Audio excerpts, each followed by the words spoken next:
Oh, that doesn't look too good. I heard my camera shut off when the countdown timer was on 10 seconds, of course. So let me try and restart it. Looks like my audio is coming through. I switched out the cables for audio, finally found a new one, so hopefully audio is better. It looks like it's good. Let's try and get this camera on, though.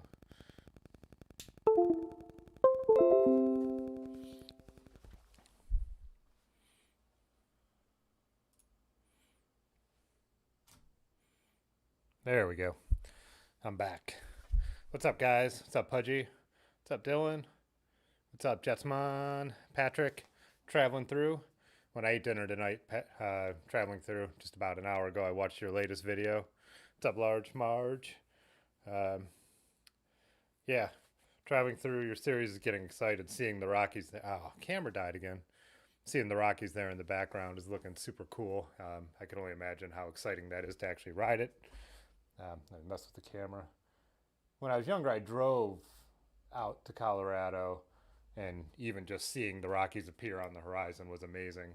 But it's got to be almost even more cool and dramatic with the slow effect of the bike.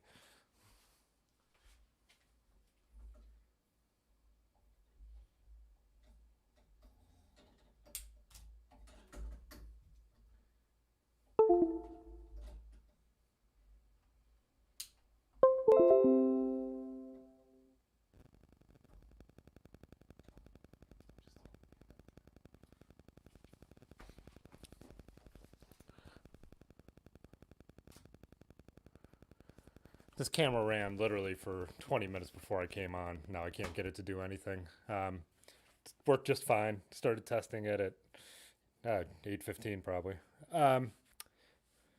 Tim Fro's flexing.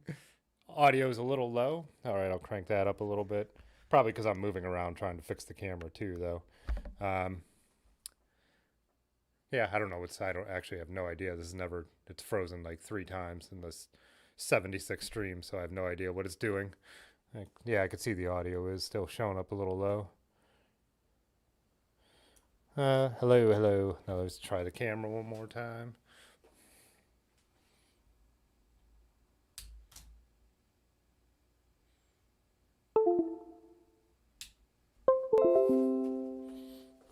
The camera's actually not frozen. It's just freezing on screen. When I look at the back of the camera, it's not frozen, so something with the software is freezing. See what happens. Nope, just keeps freezing.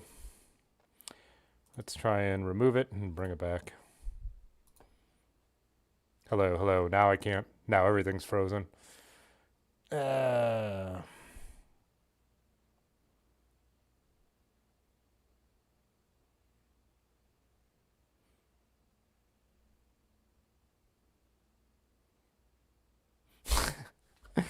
Yeah.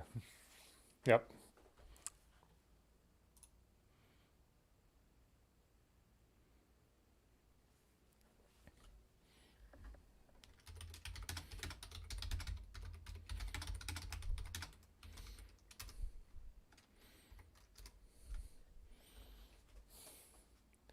Can you hear me? It's not. It's showing my audio is frozen.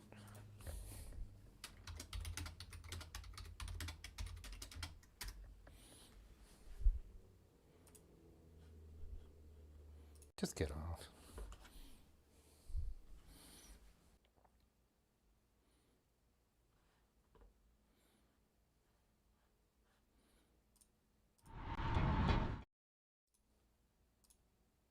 Hello, hello, hello, hello, hello, hello.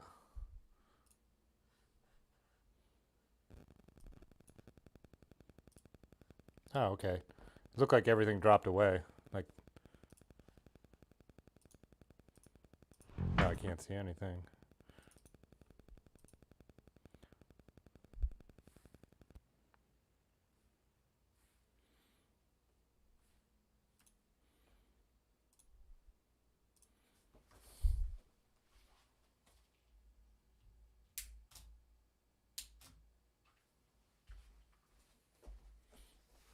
Oh, okay, you heard that.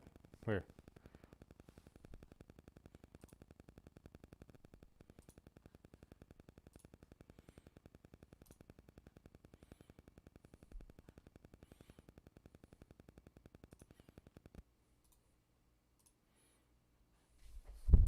Oh, man. I'm going to try and mess with this for one more second.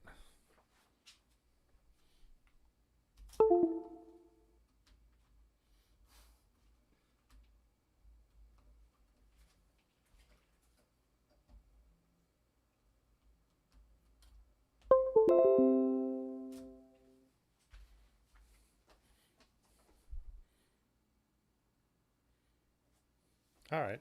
There we seem to be good. All right. Cool. We'll see if it lasts. But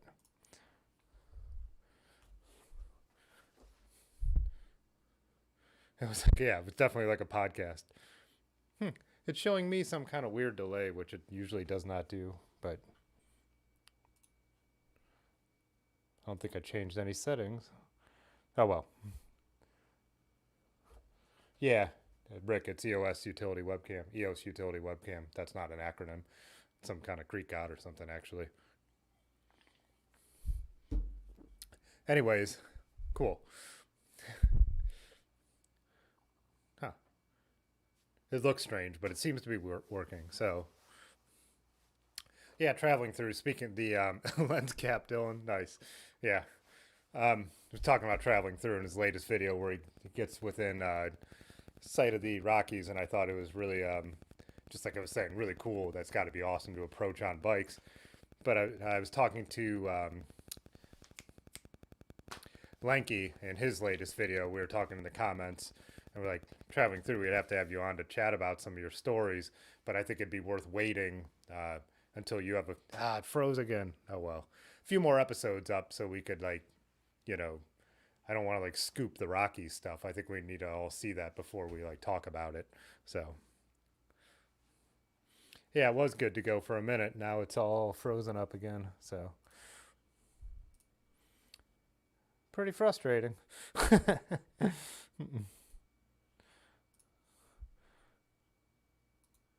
said my whole computer's freezing up. There's something just totally wrong with the computer. And that's why it's a computer that's in the basement to run live streams and not to work on anymore. But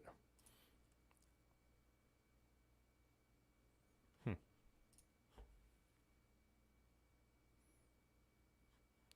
Yeah, my whole software is not. It's frozen. So if you could, like last time when you guys said you could hear me, that's amazing. You can because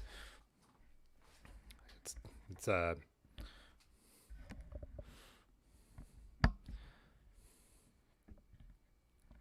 break something. Frozen theme song. Who cares about demonetized? Yeah, you're right. Um, yeah, Rick. When I'm alone, I usually do just break something. Huh.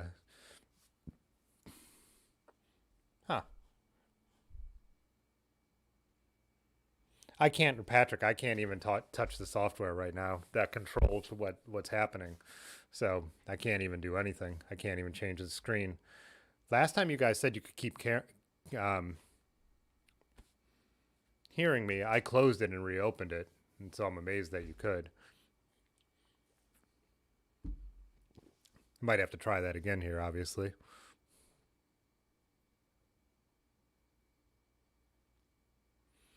Oh, traveling through said, yeah, well, maybe once he rolls into Arizona, have him on the show. Yeah, I think we need to wait till you get a certain bit farther, um, and then do that. Not that you couldn't tell stories about what's happened already, but I just think it'd be hard to hold back on wanting to talk about that kind of stuff. So, whoops.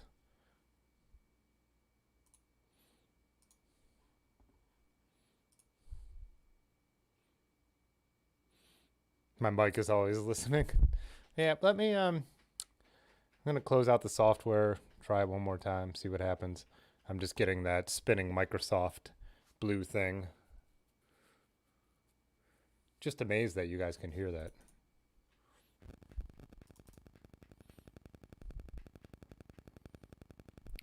Well, I fixed a number of the problems that I've been having, I think. Well, like I changed out the cable for my microphone. I did make a new members video, which I can't obviously play or anything. But one of the last things that I've wanted to do for this stream is do a hard reset on this. Buy a Mac, yeah, never. Do a hard reset on this computer and start it over, because all the stuff that I use to run the stream I have on a little external drive, because I take that drive upstairs so I could, you know, actually edit like new members videos, new intros and stuff like that. So there's nothing on this computer that I need. So like I was hoping a hard reset so it's only running stuff to stream pretty much, and then maybe, you know, a couple simple things, but haven't done it yet. And here we go. Yeah, I can't even go upstairs, Pudgy, because I haven't set up that computer with anything to stream. I don't have OBS or anything downloaded onto it. It wouldn't take long to set it up, but it would take longer.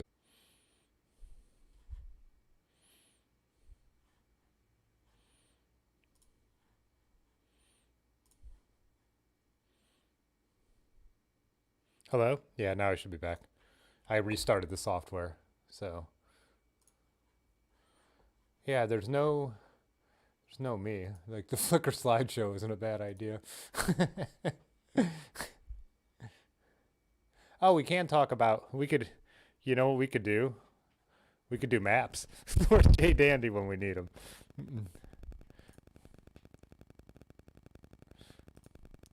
Yeah, I actually, and on Thursday I actually can't stream. I'm working for real. The gig is not far off the towpath, which is kind of cool. So I will, if the weather's good, be able to ride to it. And all I need is my camera and my flash. And it's a beer tasting, so it's right up my alley. But yeah, I won't be able to. Let's see.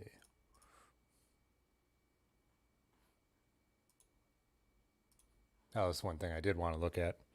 Maps. Oh yeah, Pudgy was saying my truck got Instagram famous today. His got reshared. Well, I can't show it. It's sitting right over here. Huh, my camera just turned itself on.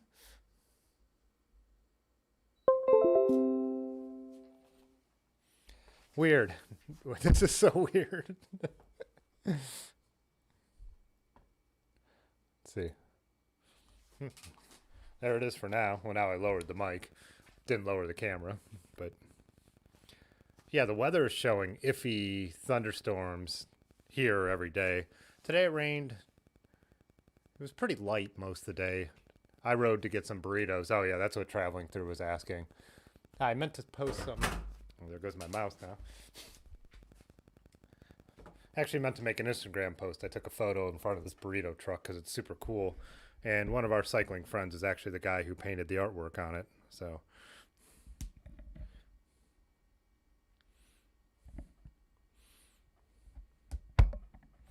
oh yeah, speaking of maps, this is what I was looking at. So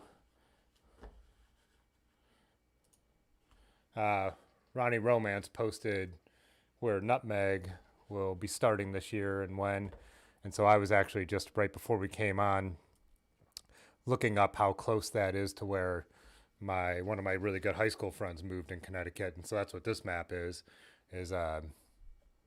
he's only 52 minutes, 41 miles away. So that's one thing I was thinking after Nutmeg, I would go and see him. That's October 23rd is the day for the ride. And Haddam, East Haddam, Connecticut. So I think he said he'll be announcing the actual route and all that in a week or two. Let's see.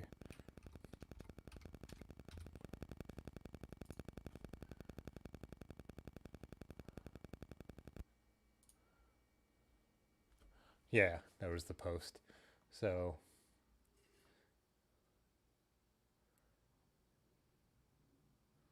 I thought Aaron said that it showed that there was a limit on registrations. I don't see that on this post here. So,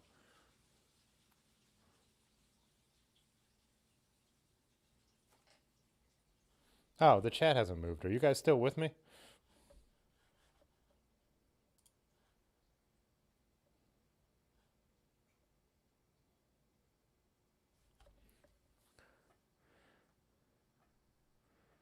Camera froze again, but whatever. Yeah. Pudgy said he has a low key spot. Yeah, I don't know. I guess it depends if everyone feels like hanging out or not, and what's going on. So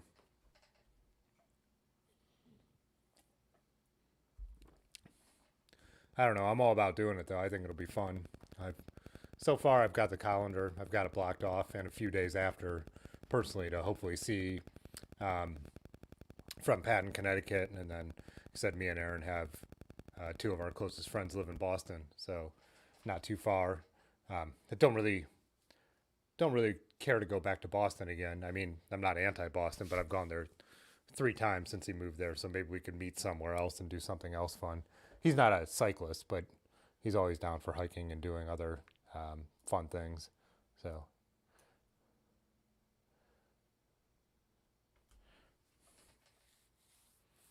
no, yeah, I definitely appreciate that, Pudgy. And usually, probably what Aaron feels like doing is what will dictate that. So, yeah, was there another? That was the only post about it, right? Yeah. Unless there was something in the story that she got the numbers from. No, I don't see that either. So,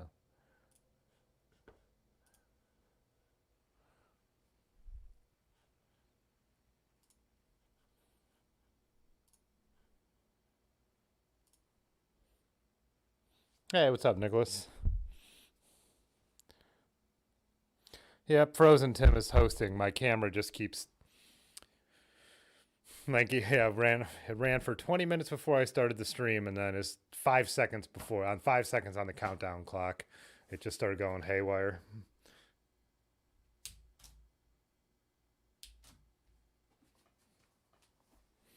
Aaron, where's the chamois?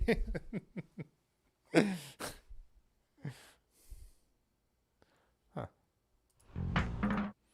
Testing it out. We did see that. I saw that Pudgy posted the pumpkin. Pumpkin. Me and Large always talk about this. That beer is not good new, but if you hang on to it for 6 months or a year, it becomes a really good beer. Pumpkin is really harsh tasting now, and I fresh it is not good, and it's a beer that just ages so well. Um, Mastheads, I don't mind their pumpkin beer. I'm holding off. I can't stand like these last 2 weeks have been like 85 with like 95% humidity. Nothing about it feels like fall. So, yeah, no offense. I will not buy like pumpkin beers in August when it's blistering hot. I've also seen the stores are full of like Oktoberfest. I mean, at least Oktoberfest starts September 15th, but it's still, I mean, that's still 3 weeks away. So I like true seasonality of things. It's just, you know,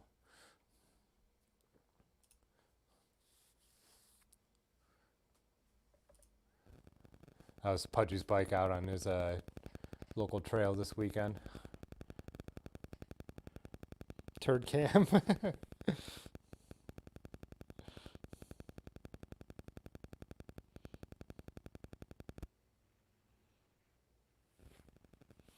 Oh, Rick said the for Nor'easter. He said the web page for Nor'easter uses Adobe Flash and he can't get to it. Oh yeah, because doesn't yeah Apple doesn't support Flash at all. But no one supports Flash. Even Adobe stopped making it, right? Like because no one supports it. But the website I saw originally for Nor'easter was an old like web like 1.0 thing that was just text, and I didn't think they had a I didn't think they had a new one up yet. But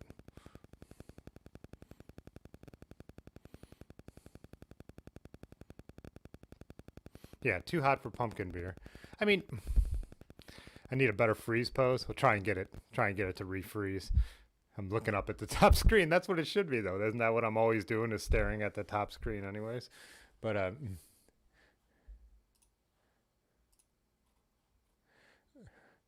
I love this GIF with the soft G.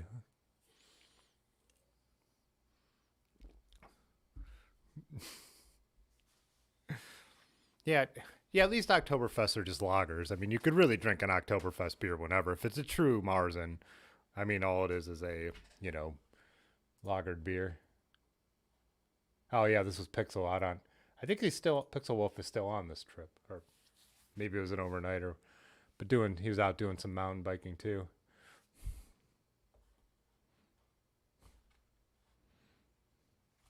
Let's see if this camera will turn on.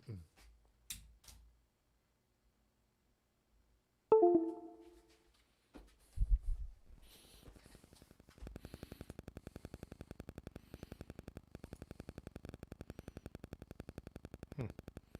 That's a no.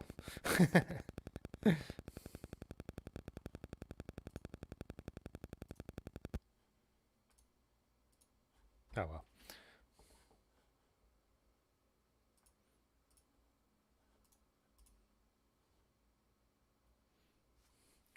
See what other. Oh yeah. I saw you guys were. I didn't have a chance to check them out yet, but you guys were talking about some new Ohio mountain biking trails, and I wonder if this is this where Dylan's picture is from. Was there a caption on that?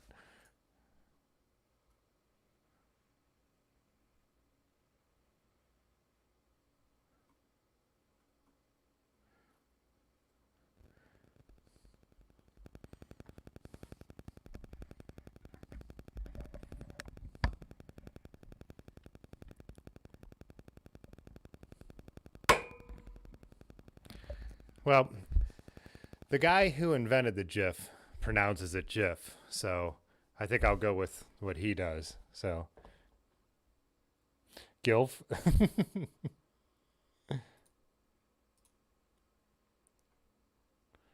Try this camera one more time.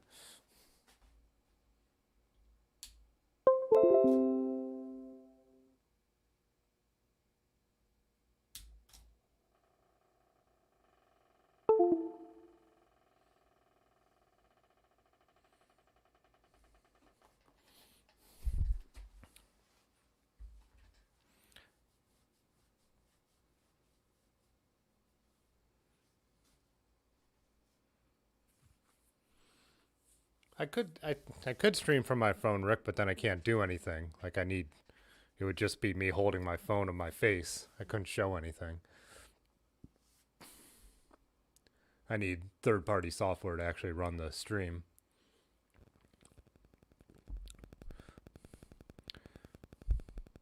Oh, Dylan said these are new trails, but not the same. That's Bailey's in Athens. 25 miles of smooth flow single track with minimum features. Oh yeah, that sounds like it would be up my alley. Yeah, gravel bike riding.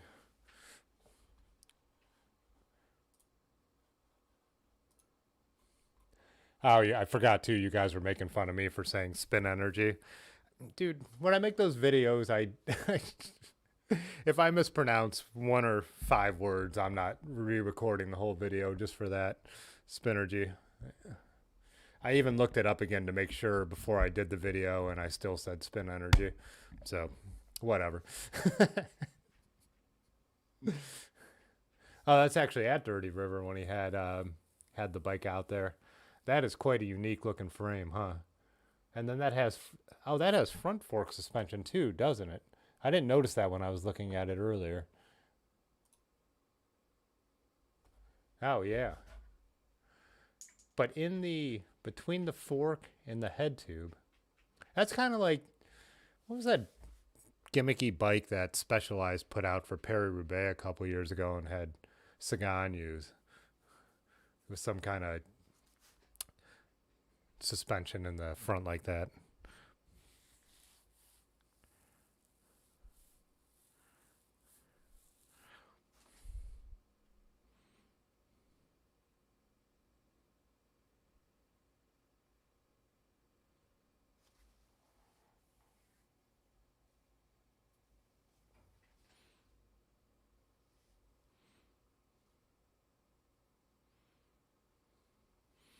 Rick, you're going out to New Jersey to ride some single track?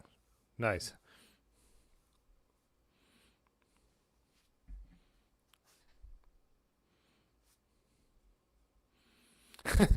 Dylan.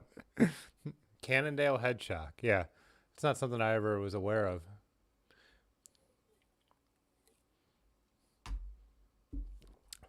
What's that extra braze on right there underneath the other cables? Like two cables come through and it's like there's a spot for an extra cable right there. I wonder if just a different kind of, let's see. Oh, are you supposed to be able to adjust the tension of that shock right there? Because that looks like a knurled, lever, like a dial almost. Is knurled the right word? I don't know. Whatever. English is my second language.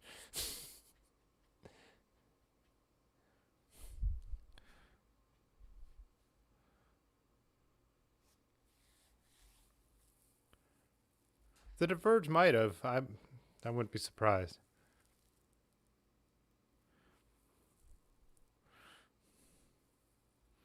Merlin used it as well, but Cannondale made it.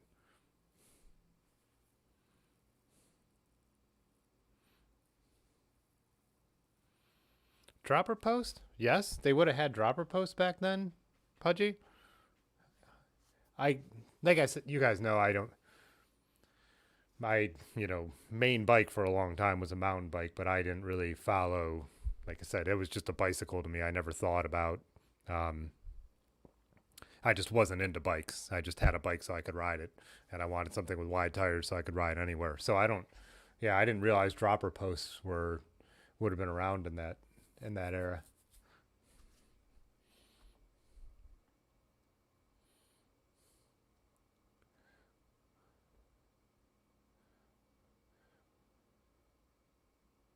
Man, those things are. It's interesting that they made these for mountain bikes, um, the Spinergies, because they had problems with generations of them breaking on road bikes. So it's amazing that they would have put them on something that was supposed to be used on really tough terrain. I would have to guess they laid more carbon into them, but if you look at that force, the the spokes, it sure doesn't look like there's a much more in there. Oh yeah, the Diverge had the Future Shock. Oh, gotcha, Pudgy. Pudgy says no, that Brazon's not for dropper, but yes, the top um, stem cap is for adjustments.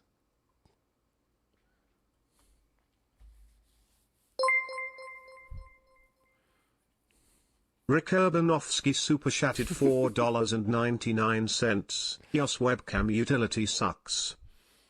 Yeah, I don't know if that's the weak link. I've never had a problem with it, but tonight it sucks.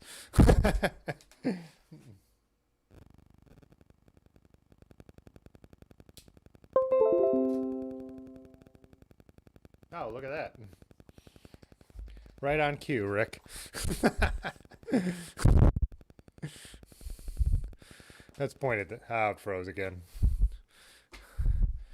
At least you got Smiley Tim up there now.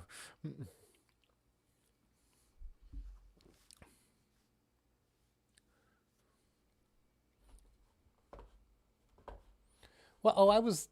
Who posted that? I would love to look at it. There was a really interesting. Maybe it was on Instagram. Speaking of old mountain bikes, a bike Greg LeMond rode in a race. Hopefully, it wasn't in the story. Oh yeah, this. Have you guys ever seen this before? This is carbon. Obviously, it'll be small because it's Instagram, but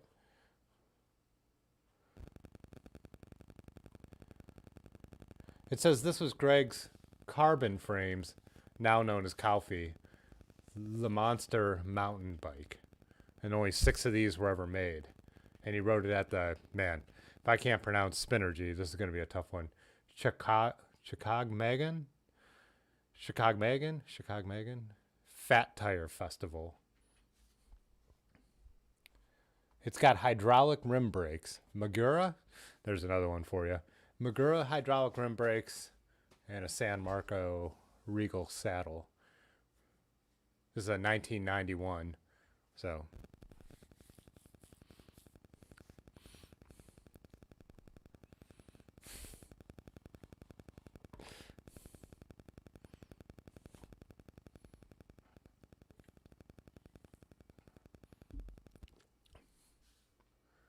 Yeah, so that has like a standard rock shock, it looks like. I wish I could zoom in on what's going on with those those brakes, because in the front, the way that metal, just the two pieces are so strange. It looks like it has is that a Mavic group set? If you look at the rear derailleur, there's yellow on it.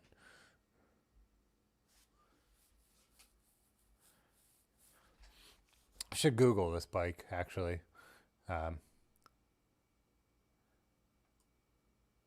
See if I could find a picture of one of these on the regular internet.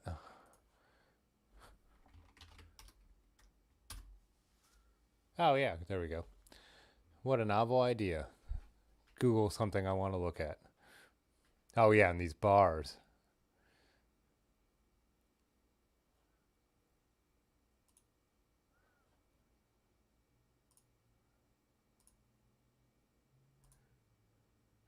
Yeah, those Scott bars on it, almost like his aero bars.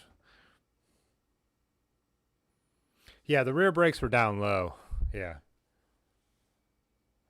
See if I want to see if we could. Okay, let's see if we could get this. This doesn't have the same group set, but it has.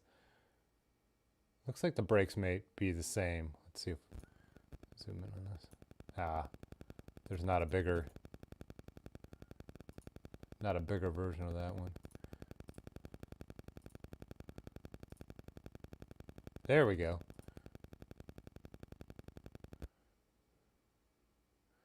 Wow, look at that. So that's a hydraulic pull on cables routed through pulley wheels? I'm trying to see where it gets pulled from.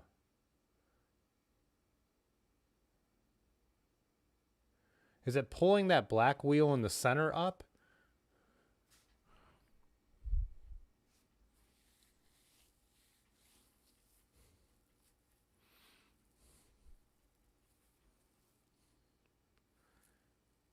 Huh. Those are something else. Those are wild. Almost like a something looks totally engineered, kind of like a Delta brake by it doesn't look like that, but like Delta brakes by Campy, you know, something that's just overboard.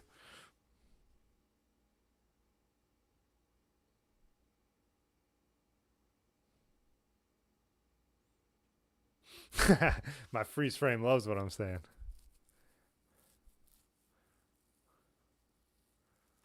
Huh. That is fascinating. Let's see if we can find a picture of that rear. See if there's a close up of the rear brake. Why are you just showing me random stuff? I Googled a specific term.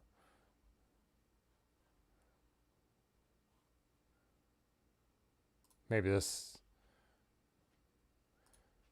Go to the actual website.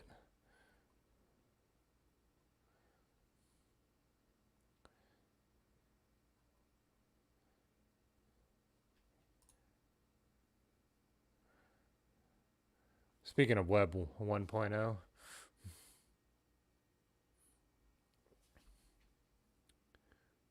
yeah, it's down low, almost like like an arrow position for it.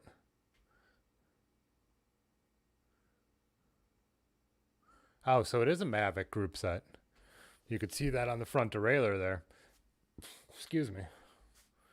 My little avatar isn't burping though.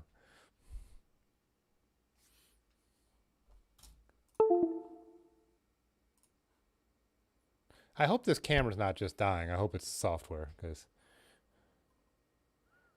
Oh, here's a detail of the early Magura. Oh yeah, early Magura HS22s. Look at those things.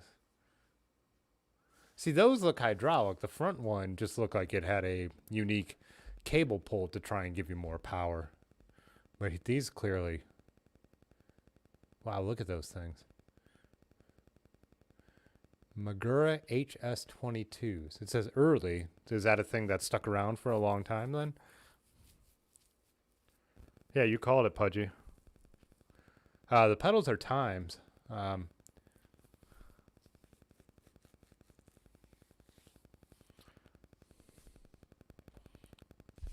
Yeah, I bet you could crack nuts with those brakes. Let's see. Shifting's underneath. Huh. Oh, and the brake lever. Wow, what a piece of work this thing is, huh? Yeah, here's the Mavic rear derailleur. Oh, it's just Web 1.0 gets this thing up here. Yeah, hydraulic. Hey, what's up, Yonda? Yeah, they're hydraulic, it says. Are the front ones hydraulic, though? It doesn't look like they are.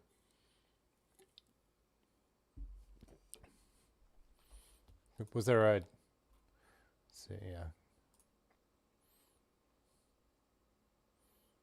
Yeah, the front ones just look like they have some kind of... I mean... Oh, they're mounted like that because they're just mounted on that steel plate because of the rock shock. Now I'm trying to picture how my mountain bike brakes with the rock shock looked. Because they're the same brakes I had on there now that I have the steel fork on there.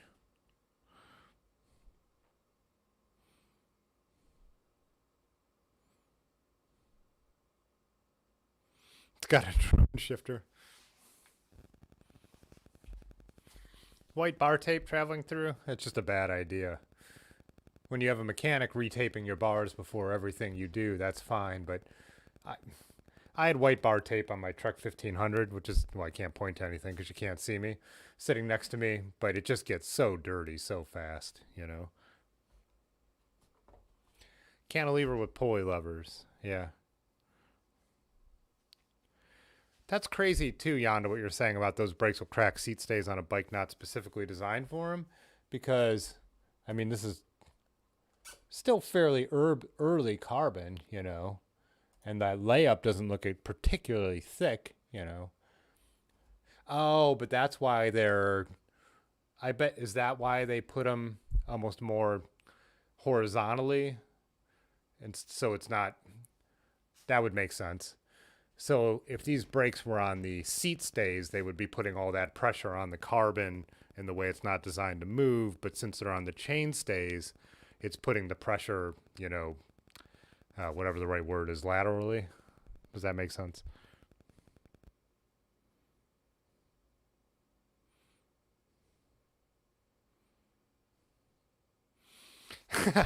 TT only goes to white bars in the Poconos.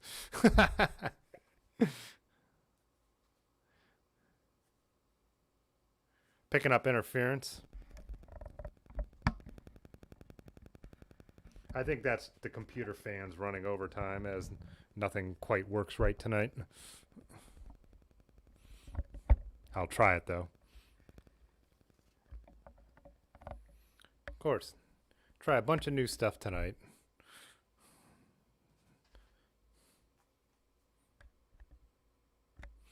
The pink flamingo. Nice. See a couple other close-up details of this.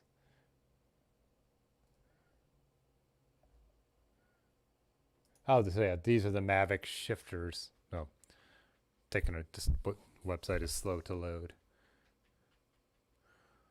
I wonder. Oh, look at that. That I can't figure out. You push the whole thing forward or backwards. Those double levers, that bolt has them. They're joined. So. Oh, so you could push it from the front and then with your thumb, your fingers from the front, your thumb from the back, it looks like is how that's supposed to work. I wonder if it's indexed because that switch on the bottom, I don't know if that just tightens how much the friction shifting is or if that's an actual switch like old bikes have where you could go between indexing and friction. Yonda might know.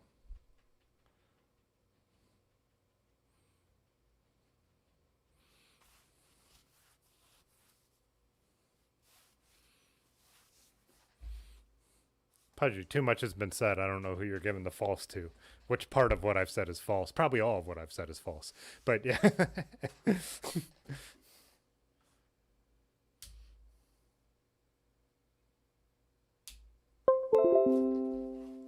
I saw someone post some Zap not too long ago, Yonda.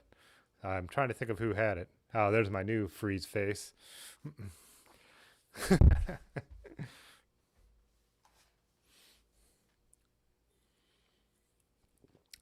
The Zap was supposed to be awful, but didn't one pro team ride it in the tour one year?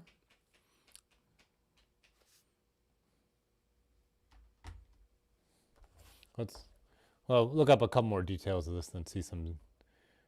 I should bookmark this page to come back and read about this instead of just guessing everything.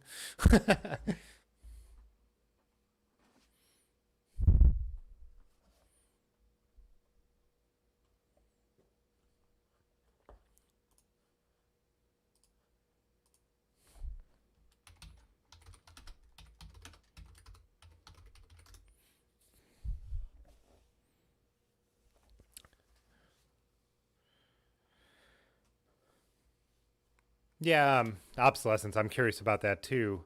Jan, do you know if that Mavic group set was friction or was that uh, indexed? All right, Nicholas.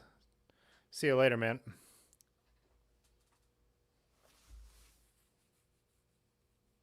I think he was saying no idea before when we were talking about it. I don't think anyone knows if that was indexed or not.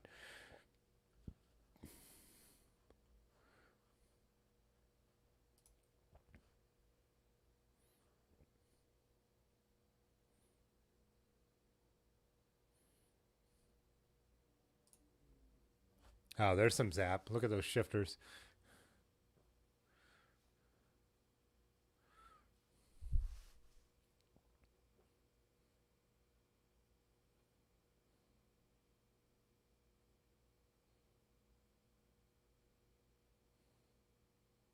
Zap was indexed. Yeah, I mean, it's electronic group set. Yeah. You could tell from this. I mean, it has to be indexed. I don't think you're trying to scroll back and forth on Zap, you know.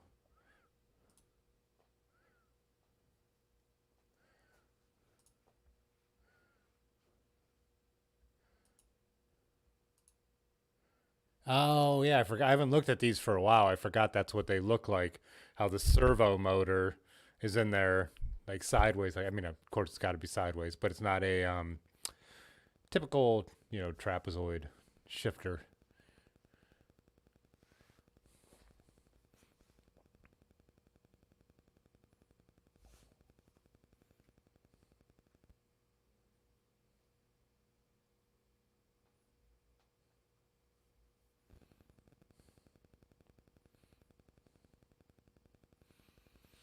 Yeah, but I mean, like micro shift, you know, say micro shift is failing at shifting well, it's still going to shift.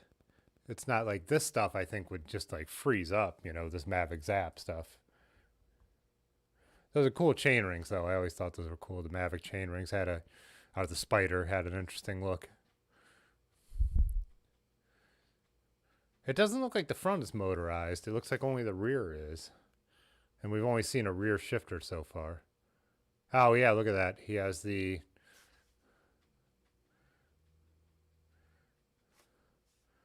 regular shifter for the front.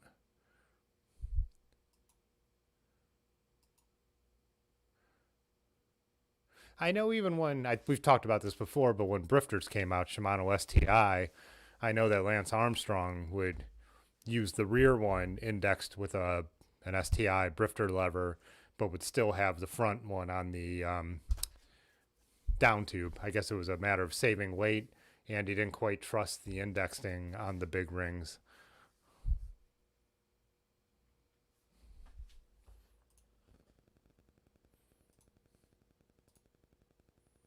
Oh, there's the group set kind of sitting.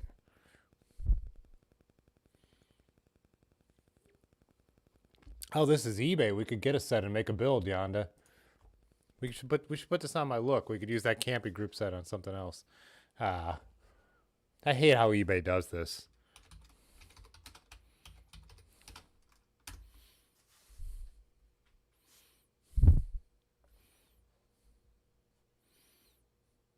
This guy wants almost $200 just for the rear derailleur.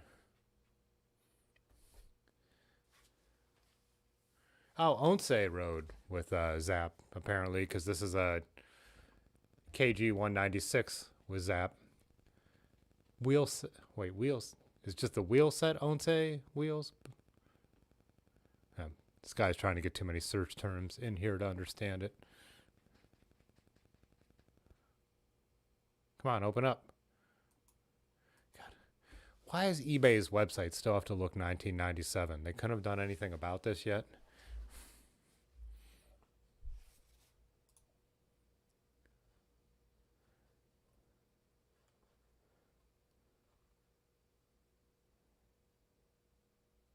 Yeah, same thing. This still only has the electronic shifting for the rear. They must not have had a front. Or if they did have a front shifter, maybe it wasn't as popular.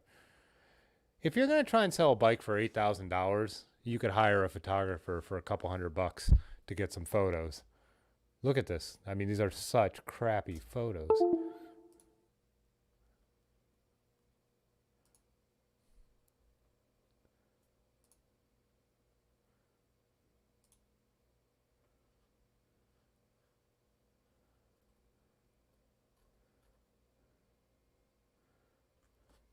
$1994. Okay.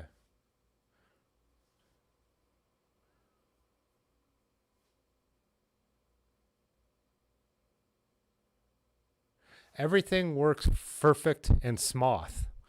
So, oh, sorry, I didn't realize I didn't have that whole thing on the screen up here. Whoops.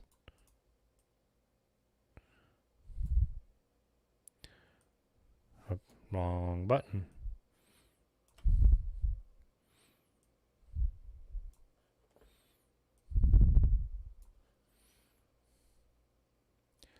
Are you going to spend $8,000 with someone who types like this?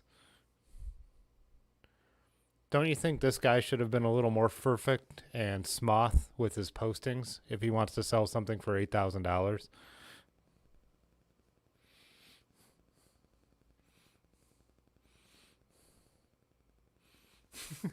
Says the photographer with a broken camera. Yeah.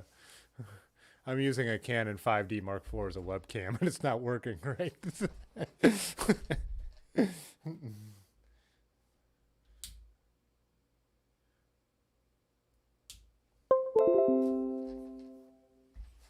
get a new freeze face. Oh. Do I need to just smile till it freezes? Now it'll just work. Clearly, I've never been to a tractor auction.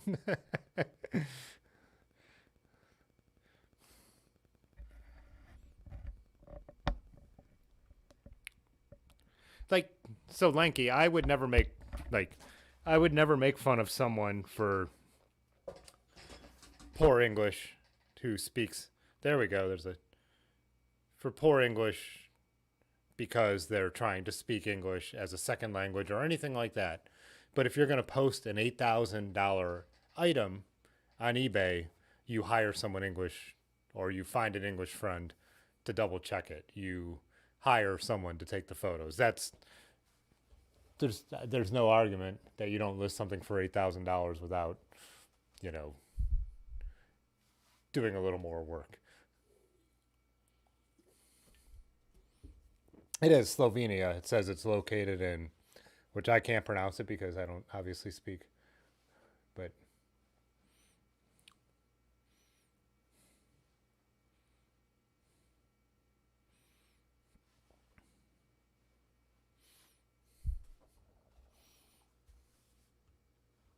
anywho.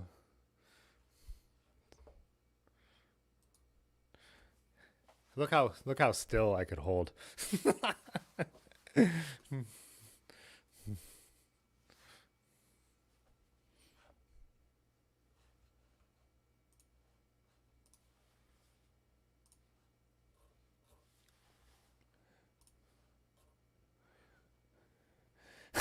Thanks, Rick.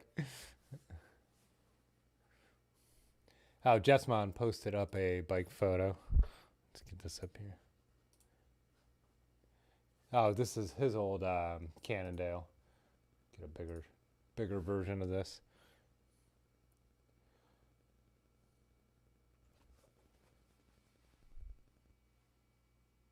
I almost thought that was Garrettsville for a second.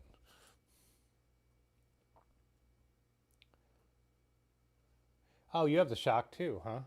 Yeah.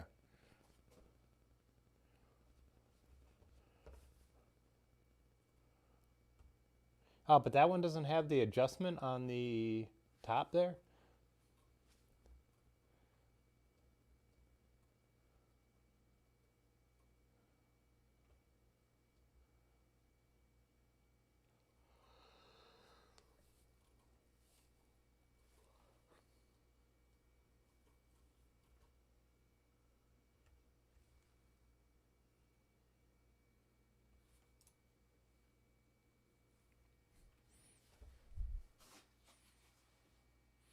Yeah, and I saw that too. He says,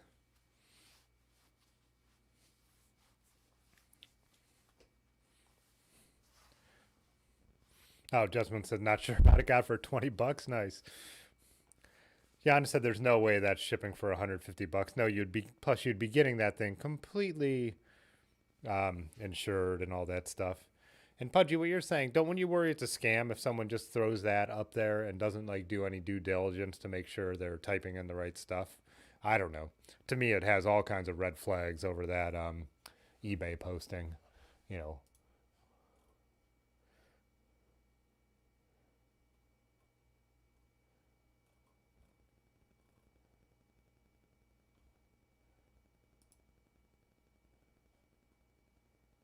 look what eBay always tries to throw in my face.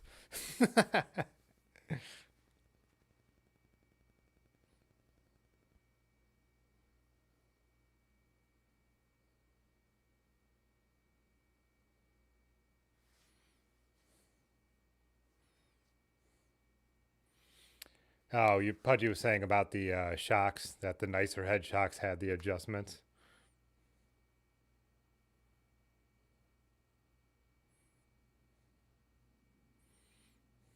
8K or 10 pounds of crack. Whoops, I don't even know what I clicked on. Yeah, 20 bucks. Any bike that's in decent shape almost is worth 20 bucks. Well, I can't show it. That's what, well, try the camera one more time. Because I have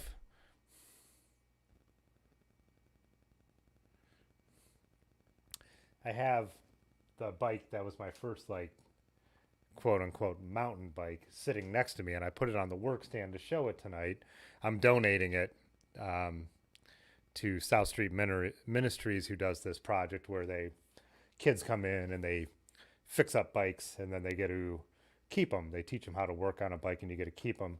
And I have a couple of children's bikes my parents had, and this has been hanging in my parents' barn since they moved there, and no one's ever taken it down to ride it. And then they asked something about like my nephew wants a bike, and I was like, don't. I was like, I have other bikes. Like this thing, I hated, and not that someone who doesn't have the means, like deserves a horrible bike, but at the same time, if it's going to get someone from point A to point B, it's probably just going to be laid in a yard or against a building without being locked up. This would be a good bike for that. But I wanted to show some of the components on it because I didn't even know that they made things this cheap, and it's a Huffy. But it looks like that'll have to wait till next week unless I could miraculously get this camera to work.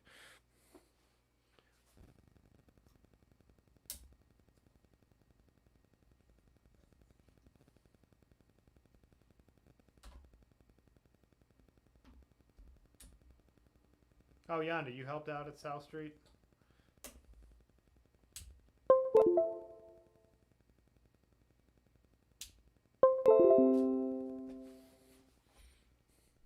Let's see. Maybe I could get it up there.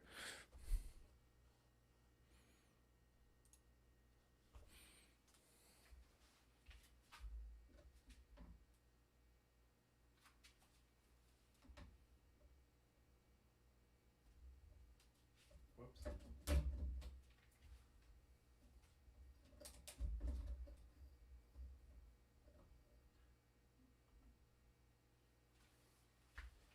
Oh yeah, we got some action here.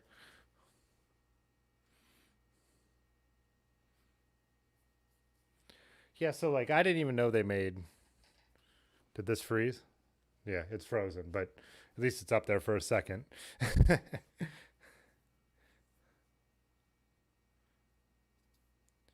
Oh, Yonder, you know Joe. Okay, yeah, I've done some photography work for South Street, and I went to help out when they were last year with the pandemic. They were taking bikes to kids, but some of the bikes they were taking were they had not fixed up enough, and I was scary as this may sound, Yonda. I was the one doing the maintenance on the bikes. I'm like, this bike's bottom bracket is falling out, and I was like seriously fixing them myself. Oh, this bike is not. This is a Huffy Pudgy, so it's a Huffy Mountain Storm. I'm spinning the wheel, but realizing it's not showing it. But yeah, like something like I didn't realize like dropouts could be made this cheap. Again, I can't help it. I keep pointing at it. I'm so used to doing this. But if you look at the dropouts, they're not even welded to the frame. They're inserted into the frame, and it's probably hard to see uh, there, but they are literally they crimped the end of the chainstay and the seat stay on to the dropouts, which are the thinnest sheet metal dropouts I've ever seen.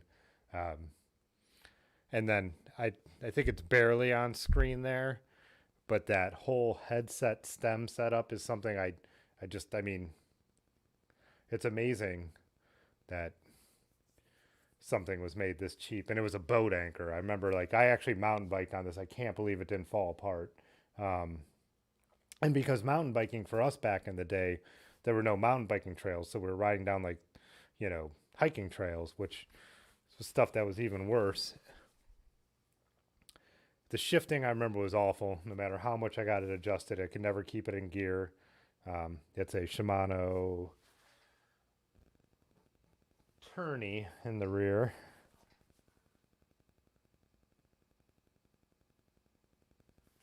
Yeah, like the one piece crankset, like some 60 Schwinn. And what was the other thing that there was one other thing about it that I remember thinking I absolutely cannot stand. I borrowed a friend's bike, and he had early, or I don't know if it was early, but it was Shimano index shifting. And I think he said it was called Rapid Fire. And I remember I was just like, I have got to get a bike like this. It also, I love it because at the top it says 18 speed, and underneath it says Alpine gearing. And yeah.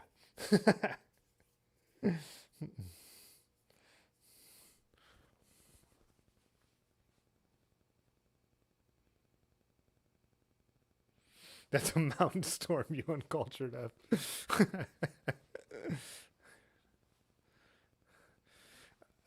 Does it come with a coffin? Like literally, when I say I'm donating this, like this is for someone to ride around the neighborhood on. Like that's usually who South Street. They're donating bikes to people who just to get from point A to point B, like not far at all. Kids who just want to ride over to their friend's house and stuff like that. So it does have a kickstand.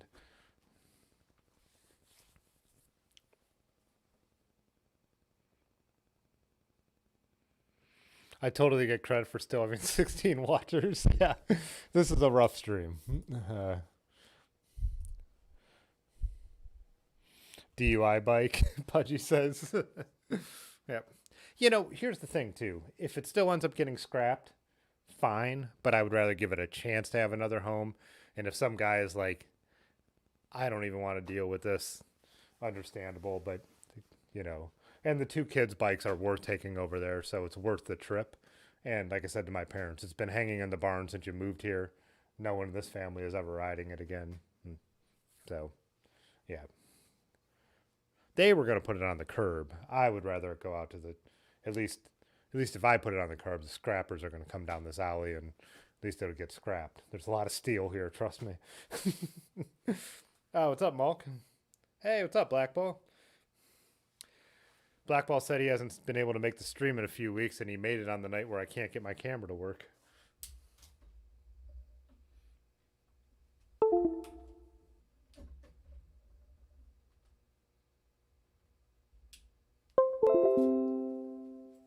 There we go. A little action for a second. See if I can get in frame before it freezes.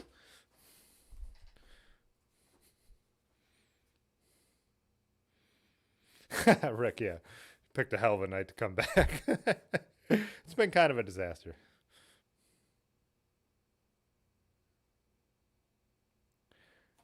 Oh, Yondo talking about that eBay bike we were looking at. He said it would be $3,000 to get something bicycle sized from a Soviet bloc. I think that term might be a little dated, but yeah. Eastern Europe.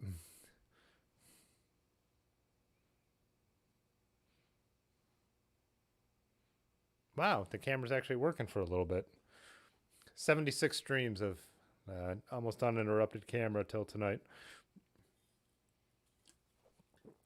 Well, let's press our luck, because I'm gonna grab another beer and take a piddle break. Thank the members, 2 new members. Well, one joined during the stream a couple weeks ago, Bike Sea Falls, and then I just noticed today when I was checking to see if anything had changed that AJ Albert Masco has joined the channel. There it froze. So yeah, owns Akron Coffee. We're doing his bike ride in a couple of weeks, his metric century. So he's a new channel member as well. So yeah, put that on and see if we get the camera to work again after that. I just want to take a quick moment during this break to thank our channel members. Their financial support really does make it possible to do this many live streams and produce this many videos. So thanks a lot. If you're interested in joining, we could drop a link on the screen in the chat right now that you could check out and follow that link and join the channel and get some special perks too. Anyways, thanks to everybody else too for tuning in. I really enjoyed doing this. Check out the merch store and also drop a like on this video. Thanks, every little bit helps. We will be back in a couple minutes.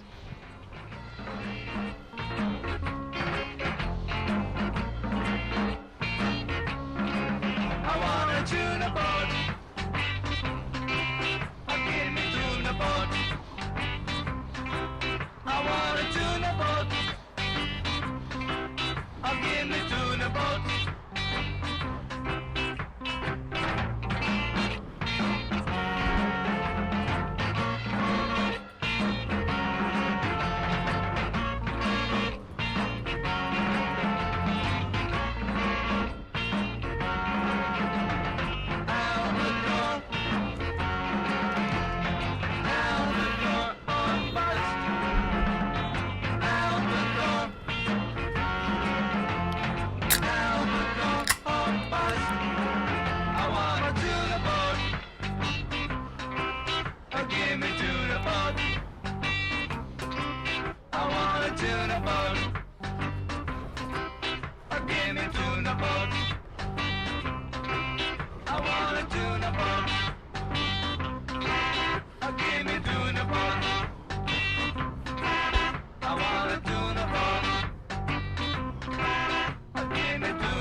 Hey, look, I'm back.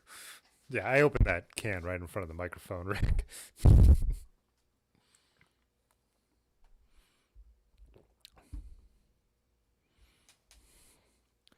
What oh yeah, Pudgy, I gotta grab you one of those bottles. I keep forgetting. I'm not sure how low they are on those, so I definitely need to grab one though before they're gone. Yeah, you're getting ads for upgrading your e-bike battery.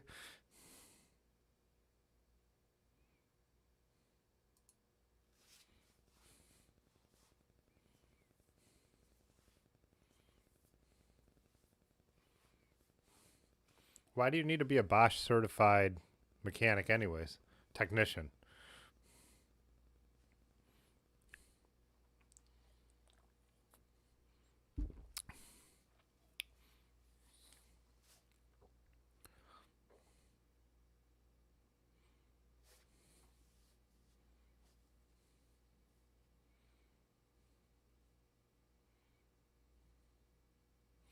Oh, the gray one.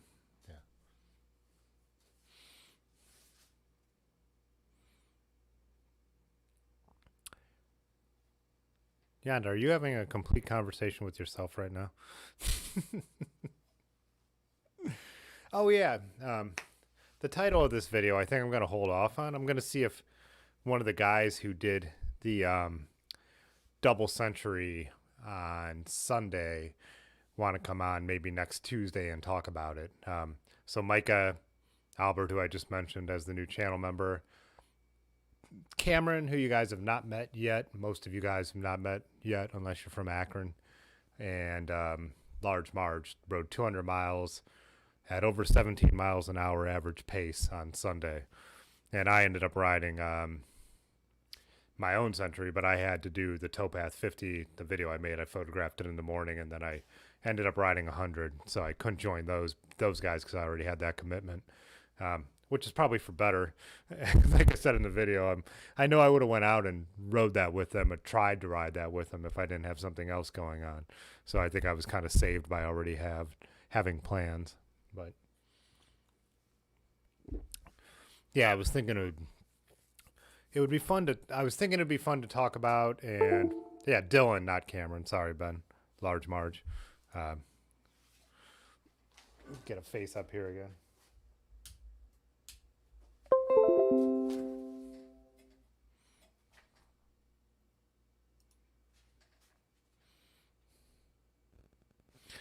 Malk said that's like a 15 beer ride. I'm guessing they didn't drink a lot of beer on that ride. Yeah. Yeah, I think my century was a four beer ride. Yeah. Me and Aaron stopped at Magic City. We were actually riding too far ahead of most of the people I hadn't photographed yet. Oh, that's a great look. So we stopped at a brewery along the towpath, had a beer, then went back out, and then we were able to catch the people who were riding a little slower. And it was a rolling start, so not necessarily people who were slower than us. This isn't some cocky thing, just people who started later than us as well. So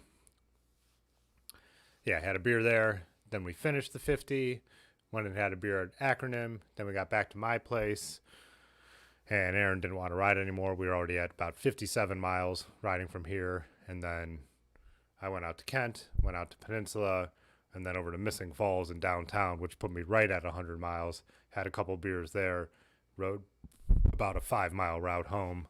So, yeah.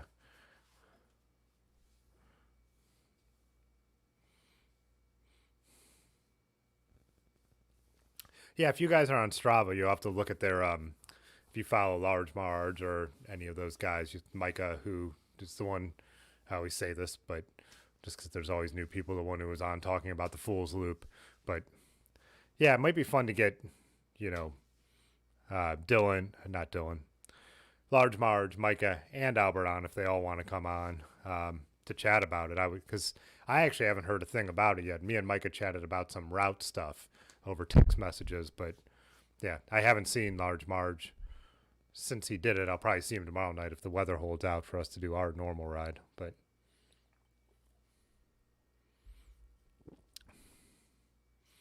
Tim's, I'm out of beer face.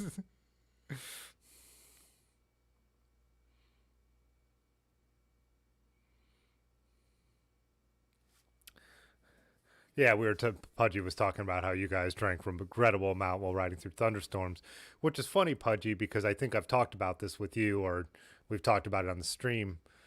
Uh, the first 2 years we did Ohio to Erie, it started pouring right as we got to Xenia, so we ended up sitting at Devil Wind Brewing, and having. I think the first year we had a decent amount of beers. Both years we ended up having a decent amount of beers waiting out a thunderstorm before we went camping. So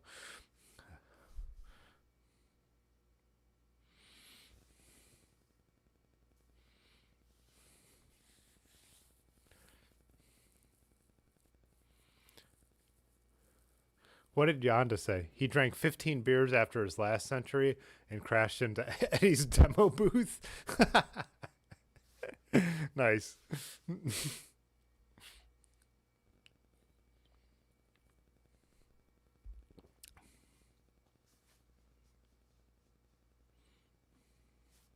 Devil Wind. That's how it's, yeah. Devil's Wind. Devil's Wind. Devil Wind. Yeah.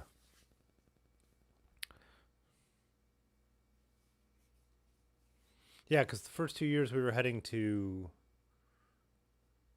Caesar Creek after this. So still a little ways to ride, but there's no point going out and camping in the rain. Might as well wait it out at a brewery, right?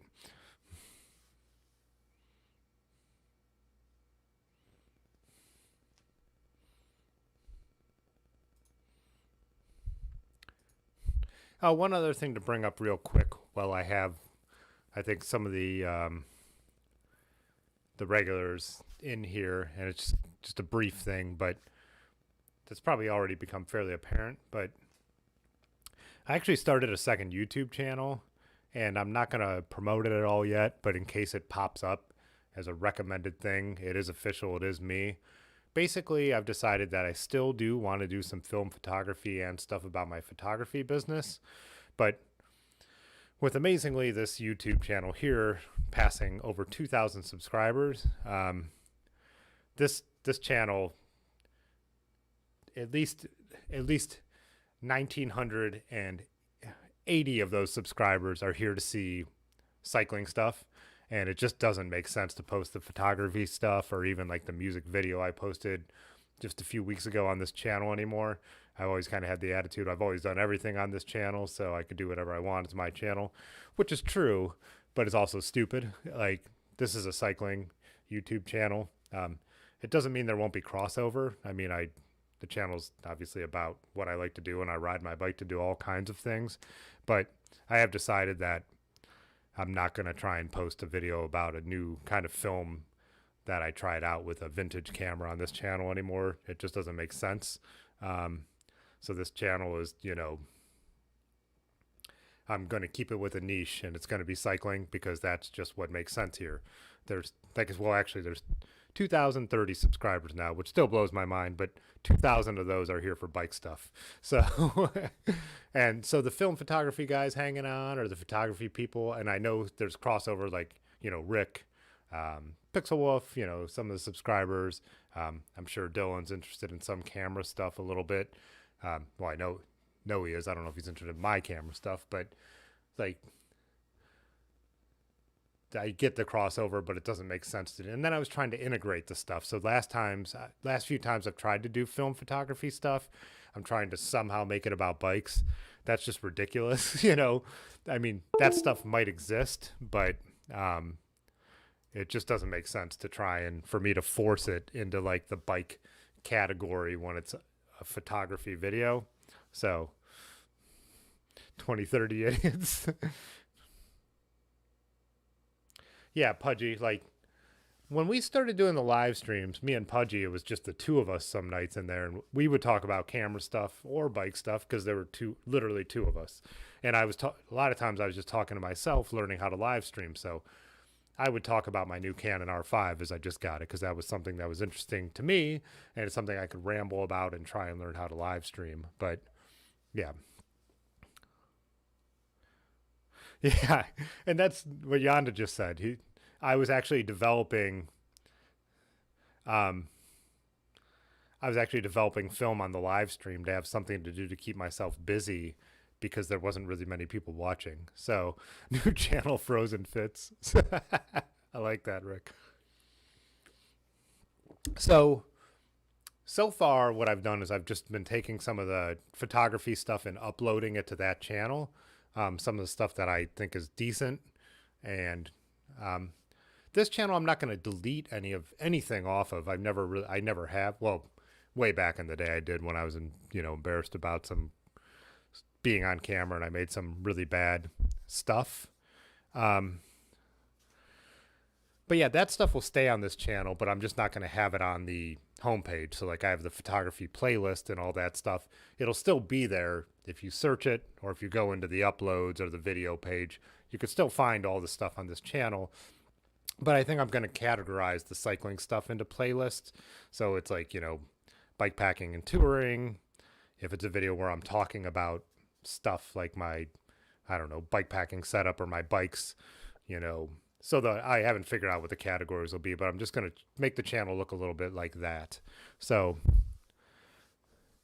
and like what you were saying, Malk, though, you like the bike and camera niche. So again, like it doesn't mean I'm not going to talk about cameras on the live stream, or it doesn't mean I'm not going to go for a bike ride where I'm like having my film cameras with me, but it would have to be like a combination. So if there's camera stuff on this channel still, it'll happen in combination with bike stuff, which is what I was forcing, but there is a natural time when I do that and it makes sense.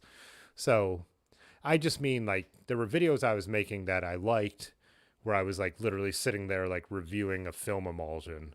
Like I just shot some Kodak Portra, and this is kind of what motivated me to do this. And I really wasn't that happy with the way it scanned, but the negatives look good. And to me, that was an interesting topic to talk about. That's not an interesting topic to post to this channel where I would say 98% of the people aren't here for that anymore. I think probably most of the people who are film people have unsubscribed or solely film people, because the numbers do go down sometimes too. So yeah. And I think I'll share that channel. I'm cutting out. Oh, good.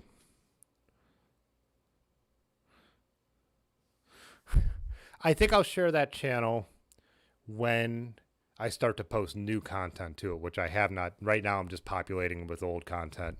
So when I actually start to post new content, then I think I'll drop a link. I'll post those videos in the photography section of the Discord and stuff like that. So yeah, both things will make sense. There'll be crossover between both channels, but I think it makes sense to have them separate. And the other channel is not going to be something I'm putting a ton of effort into, because this is the community that I enjoy and this is what we built. And I love the cycling stuff, and we could still talk about photography over here when I feel like it. But yeah, I think it makes sense to do that at this point. And what's happened, this has just turned into a niche channel, which is fine. And it's called Tim Fitzwater. That's just the name of the channel. So it's not super specialized. What was Dylan saying here? He said he used the R5 today with the new L lenses, the 15-35 and the 24-70. Yeah, Dylan, I used prime lenses for a long time because I think prime lenses are so great because they're specialty. But that 15-35 is one that I definitely am interested in, because I don't have a native 35 now for the R series cameras. I do have a great Sigma that's a 35 1.4 f1.4 that I adapt to the R, and it's a beautiful lens, but that 15-35 is supposed to be a great lens, and that 24-70 is too. I have the 24-105, which it's an L lens, but it's average, but it's good for events. It's great for events, but it's not a good portrait lens. It's an f4. Yeah.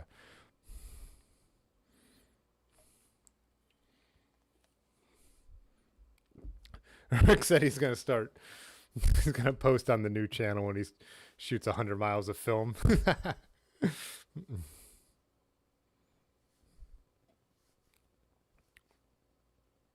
Oh, Malk's video editing PC is supposed to arrive tomorrow. Nice.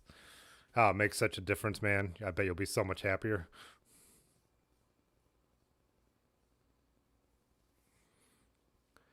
can't believe you video hotshots aren't using cinema lenses. I have nothing against that. For what I do video wise, like the R5 and either the native lenses for it or the ones I adapt are still just plenty good. Like my corporate and charity videos they still upload in 1080. I shot the video about my the autofocus Rick on the R5 and is so amazing that like cinema lenses, like I'm not going to hire a focus puller, you know what I mean? Like the R5 is so amazing that I could actually, I could, even the 5D4 does this when it works. I could choose the rack focus speed on the R5. I mean, on the R5 or the 5D. The 5D actually does this too. And I could make really cinematic looks with these cameras with the full frames and the lenses I have. And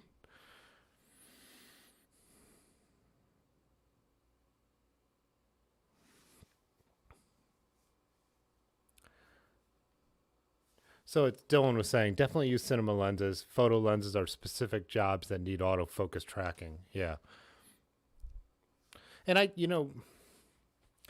I'm just, like I said, I think me and Dylan, when we were riding, we were talking a little bit about video, and it seems like some of the projects he has in mind, it just seems like that's the direction that he would be moving with some of his stuff.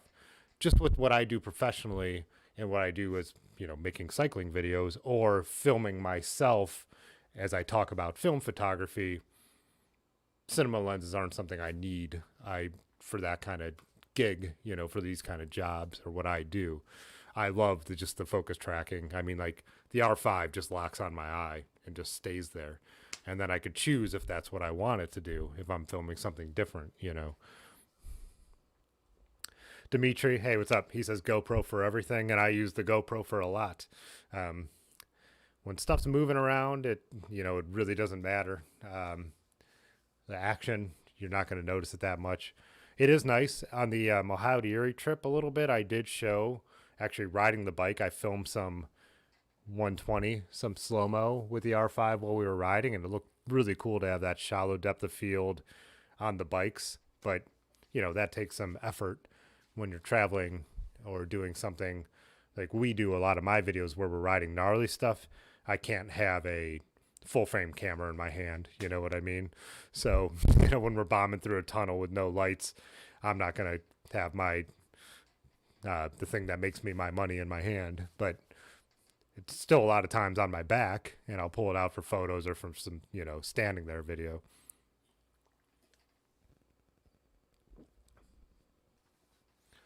Yeah. So, Rick, what you're saying, still lenses breathe. Focus breathing is a real issue with some lenses. There are a lot of photography lenses made now that they do know that people are going to be doing a lot of video with these cameras, and so it just depends on the lens. There are still lenses that don't focus breathe very bad anymore. And if you guys don't know what focus breathing is, I'm trying to think of how to describe it. It's like the frame when the focus changes. How do you describe that? I picture it in my mind, but I'm usually really good at analogies, and I'm like drawing a blank on describing focus breathing. It's a very unnatural movement in the focusing. It changes the size of the background, and it's very, very distracting. So cinema lenses are designed not to focus breathe. So if you focus on something far away and then something close, the framing, it's not really framing, it doesn't change. It doesn't look like the background zooming in or out. It's just going out of focus. Does that make sense? The thing that makes money in my hand, I've got away with words, Rick. Yeah, the frame jumps, sort of, is what Rick's saying. Yeah, it's zooming. The background looks like it's zooming. I guess the framing is changing. I mean, more of the background is getting cut off and then coming back into the frame. Yeah, there's a zoom effect going on. A cinema lens doesn't do that. The focus is just changing without, say you had a building at the extreme corner of the frame and you focus far away, that building could move out of the frame, if that makes sense. Yeah. Yeah, once you see it, you can't unsee it. And it's distracting, even if you don't know what focus breathing is. If you were just a casual guy watching a video, it would distract you. You'd be like, what is that? Something weird is going on. That shouldn't be going on. Dimitri, you said you're way too scared to take your photo gear on your bike. It depends. When we did Ohio to Erie the first 2 years, I took it was one generation old at the time, my Canon, my 6D, because I didn't want my 5D with me. But also the 5D is a bulky camera. This year I took the R5 with me, and I just made sure I had ways to protect it. And I was glad I had it with me for photography and low light stuff and the autofocus like we were talking about, and the fact that I did a little bit of slow-mo from the bike. Though, when I ride with my... You out, Dylan? See you, Dylan. Talk to you later. When I carry my expensive camera gear on me, it's going to be on my back, like on a sling bag or backpack. I'm not going to put it in a bike bag. One, I do worry about the weather, even if it is sealed, but more the bouncing around effect. And especially with the R5, it has in-body image stabilization, so I worry about that getting bounced around. And then same with the lenses, with all those elements and stabilization and a zoom lens. I just don't want that taking the road vibration, where I know on my body it's a little safer. It really doesn't worry me that much. I also have a hand strap that I'll use when I'm riding on the road. So it's just where you grab the camera by the grip. It gives you there's a strap that goes around your hand. And I never use camera straps except in that situation.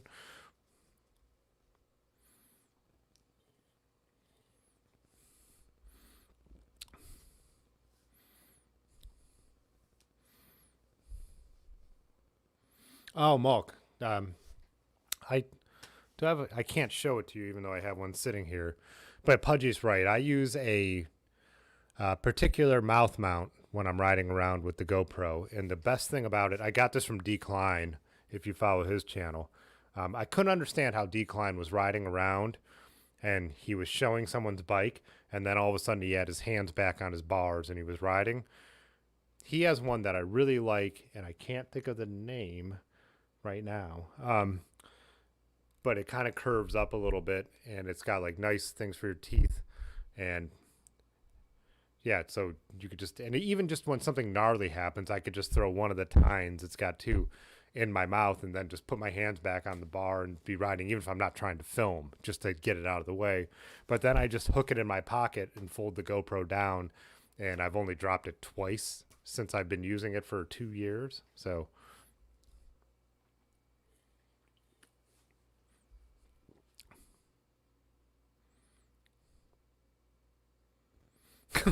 we're pansies.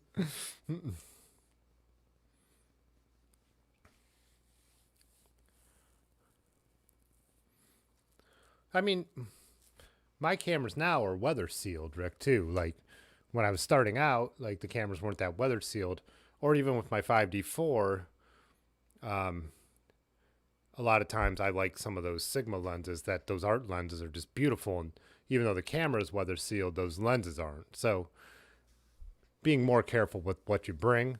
On Ohio to Erie, the R5 is very weather sealed, and the L lens I had, the zoom lens I brought with it, the 24 to 105, is weather sealed.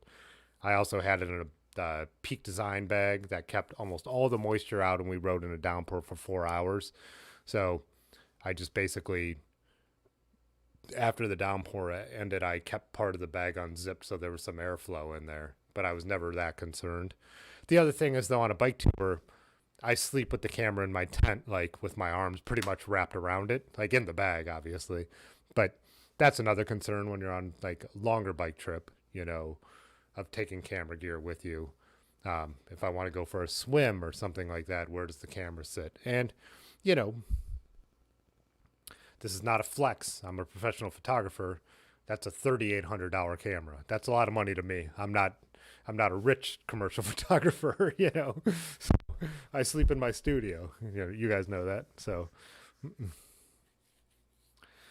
Rick said black grease on seat rails. I would like to hear what Yonda says about that. I have, until you posted that in the Discord, Rick, I had never heard about putting grease on seat rails. Someone had mentioned, I think it might have been Summit Perry, that if it's aluminum steel combo, that might be necessary to keep them from corroding together. Dylan mentioned if it's slipping and it's carbon rails, then you put carbon paste on there for the opposite reason. That is one I got to say I've never heard of, though. So maybe in a specific situations, but no, I don't. I have never done that, and I am someone who greases everything. And as Otis would tell you, I'm fairly, overboard on all that kind of stuff because I hate stuff getting stuck together. But yeah, that's not one I've ever heard of. Exactly what Pudgy just said after that.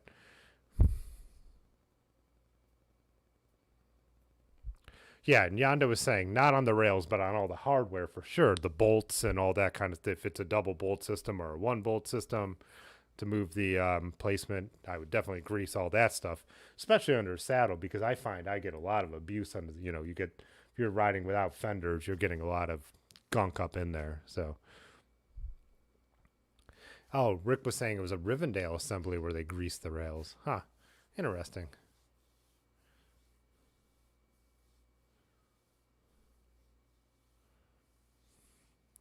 Dimitri said the camera he's been using is a bit delicate to bumps. Just sent one of his lenses to get service after it took a tumble off the car seat. Huh. Most modern, even though I was just talking about how I get nervous about my R5 and that kind of stuff, and that's why I put it on my back. It depends on what you're using. Prosumer and professional cameras are supposed to also be built to last. You don't want to unnecessarily beat them up, but until tonight, like my 5D4 is that camera. I mean, there's wear on the plastic where my hands touch it is how much I've shot this camera. Just I couldn't even imagine what the shutter count is at right now, but they're made, professional cameras are made to take a beating, but yeah, there's definitely, I wouldn't take my RZ67 out on my bike. One, it would be a pain in the ass, but that giant mirror, there are delicate moving parts in cameras like that. So it just depends, definitely depends on what it is. Yondas, I bet they did, talking about the Rivendell. Was it a blue lug build, Rick?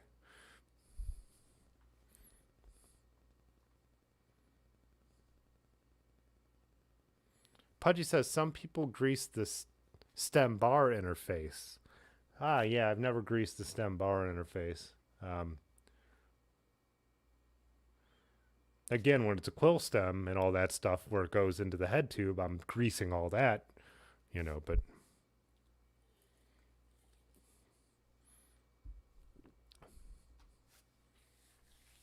who was just recommending Van Duzer to me? I just subscribed and I haven't watched a bunch of his videos. I know you guys have shared them in the Discord. Oh, the guy I met who was, oh, come on, what? I'm so bad with names, this. But the second I see it or see his post on Facebook, I'll know it. Who was riding, he's from the Boston area, and he was riding to Chicago. He was telling me how much he likes Van Duzer anyways.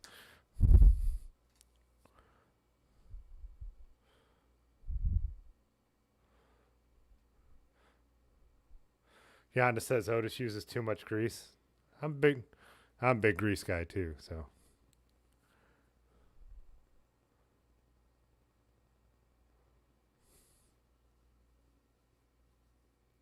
Oh, an M6. Yeah. So you're talking about a Leica. Yeah. Well, like the lenses are so freaking valuable, but the M6 itself should be built like a freaking tank. I mean, those things are supposed to last forever. But again, would I ride around on my bike with an M6? Probably not. I don't know. I know they're built like tanks, but they're also super valuable. So I always say that I can't stand that the collectors have made the value of everything Leica so much that people like me who would love to try them out can't.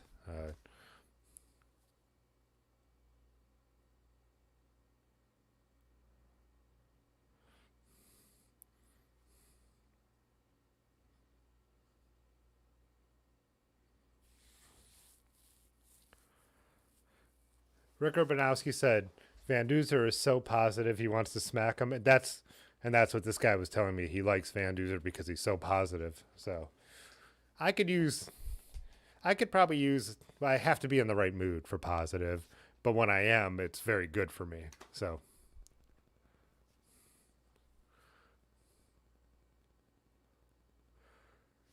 Dimitri, I can't imagine you're way too rough for an M6, but,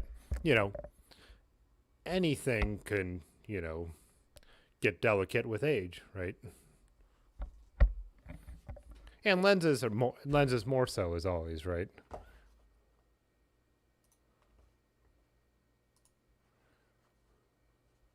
Let's get something cooler looking up on this screen.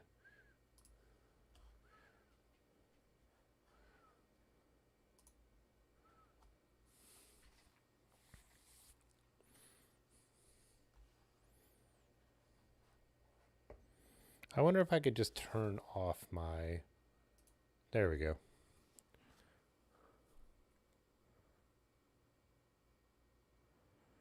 Oh, Rick's saying I don't have an idea. I'll have to go check it out. This is the Kodak Portra I was talking about.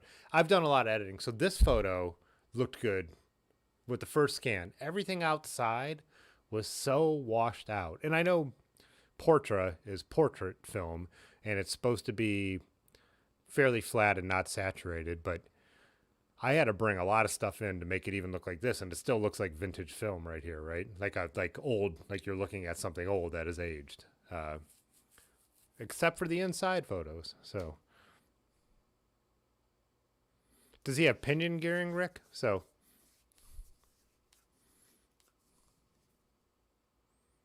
Oh yeah, Dimitri. We know my camera's been failing me all night, so we've just been doing a podcast. Basically, that's why I just threw this slideshow up here to have something more interesting on the screen than just the last bike pic that was posted. So.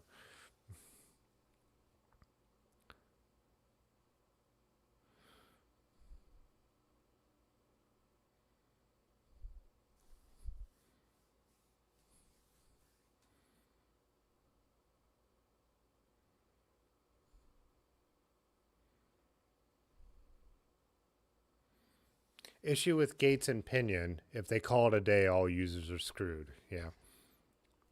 There's Ekram Bike Party. There's a guy who rides with pinion gearing. I'm trying to remember who that is. If Large is still paying attention, I think he'll know.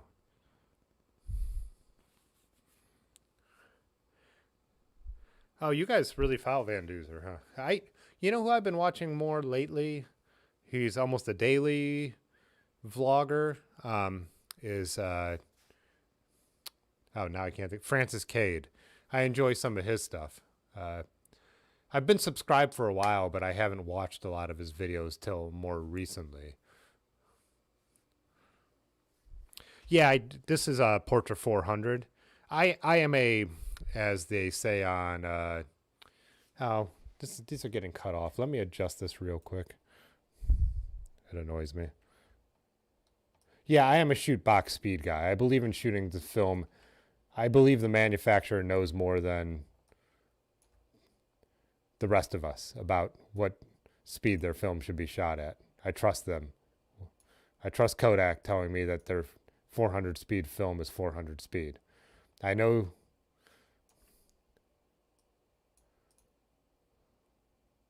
While I'm talking, I'm trying to adjust the size of this. Sorry, guys.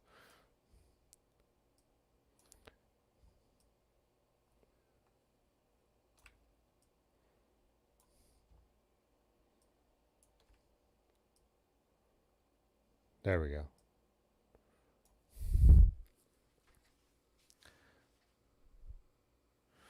Yeah, Cade I like because, well, I think the reason he interests me because he's obviously shooting with nice cameras. I think I haven't followed him enough to know exactly what he does, but when he was at that crit, he was shooting, I believe, with cinema cameras. But yeah, even his like vlog style was obviously done with not expensive, just nice cameras. Yeah, they are expensive. Nice cameras are expensive. I don't need to hide that fact. But yeah, I enjoy that quality. I wish he would hold it a little higher. He likes to vlog from down low, pointing up his nose. Like, you got to hold that camera a little higher when you vlog, And he Vlogger will tell you that, but that's a pretty minor gripe.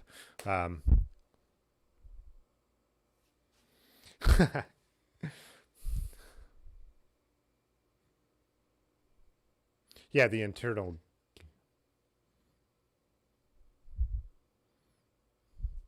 That's an old school term, Rick. Chromes. My local lab doesn't develop slide film anymore. They don't do E6. I actually have a roll of E6 in my Minolta XT11 because it's because they're not going to make that the famous Fujifilm, the best slide film, the Disney Chrome, Velvia. They're not going to be making that anymore. So I picked up a couple rolls to photograph. I love Velvia. It's just so interesting looking. It's so over the top, but yes, but I'll have to ship that off to a lab somewhere like thedarkroom.com or something.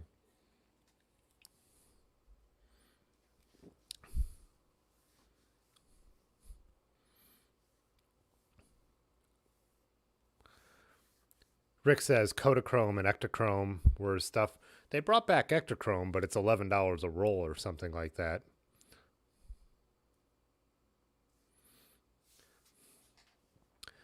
And I did buy a roll of new Ektachrome, and I also bought a roll of film photography projects. They're calling it Retrochrome, but it's a 400 speed version of Ektachrome that they found gigantic rolls of that were refrigerated. So it's supposed to have a unique look. So I'm going to try that out. And again, that's the kind of stuff that I figured having a second YouTube channel made sense. And Rick, Rick just said these pics in the crappy room. So those are the ones we just went through. So those photos are so cool because that's a truck that some kids have taken to putting artwork and furniture to chill on in. And those photos are by putting our bike lights on that table in the center of the room and pointing them up at the ceiling. So it's almost a bounce flash type effect, which looks super cool. And so it's just that classic perfect lighting. And the R5 is so good in low light, and the stabilization. I was actually, a couple of those photos, I was telling those guys not to move. So I was able to shoot it at like, with the R5, I could shoot a 1 second exposure handheld. And if no one moves, it'll look clean. It's amazing, the stabilization. So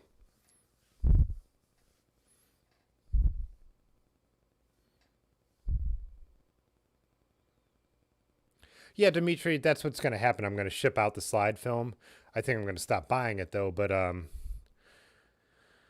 shipping it out is expensive. My local lab develops film so cheap for me, and they're an old pro lab. So it's like I develop my own black and white, at home.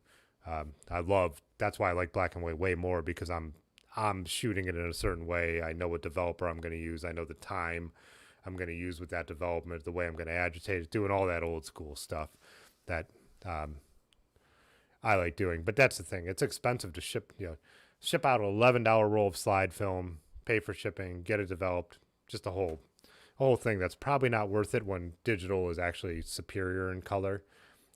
It just is. I like experimenting. I like seeing what old film stocks look like, but look at the pictures on screen right now. I mean, I know it's through a YouTube stream, but digital is king in color.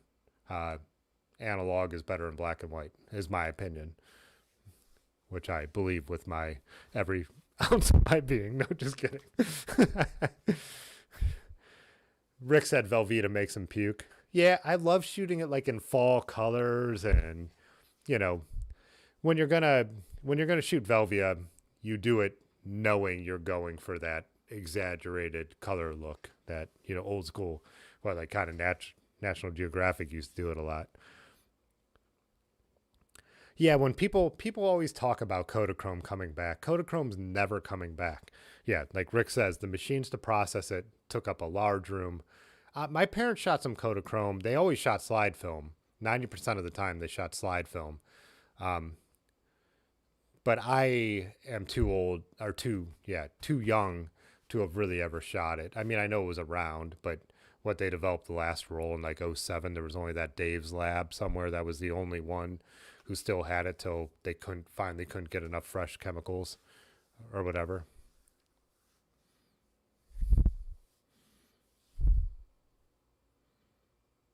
Dimitri, that's my Tri-X 400 is my go-to. That's actually what I have down. That's what I like shooting. I like shooting Tri-X 400 with a red 25 filter on my lens, and I develop in like Rodinal and HC 110. I love making Tri-X super crispy, like super contrasty, showing some of the grain. Like that's how I like to do it. Did my slideshow stop? Oh no, it's still going.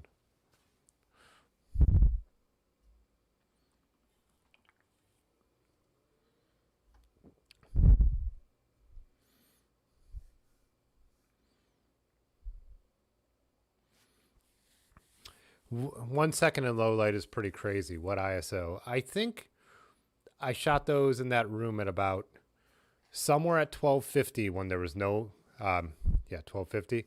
So 1250 when there was no movement pudgy in that room. When people were moving around and I was just taking other photos, I think I bumped it up to 2500 because, image stabilization is great if there's no movement. Once people start moving, it doesn't matter how well it's stabilized. The background will stay clear, but the people are going to be blurry. But yeah, the R5's in-body image stabilization combined with a lens that is stabilized, an R-mount lens, is out of this world. Like, literally, like, not needing a tripod out of this world if you're not shooting action. Like, I've shot stuff at night, like lights at night, downtown Akron. It's just absolutely amazing.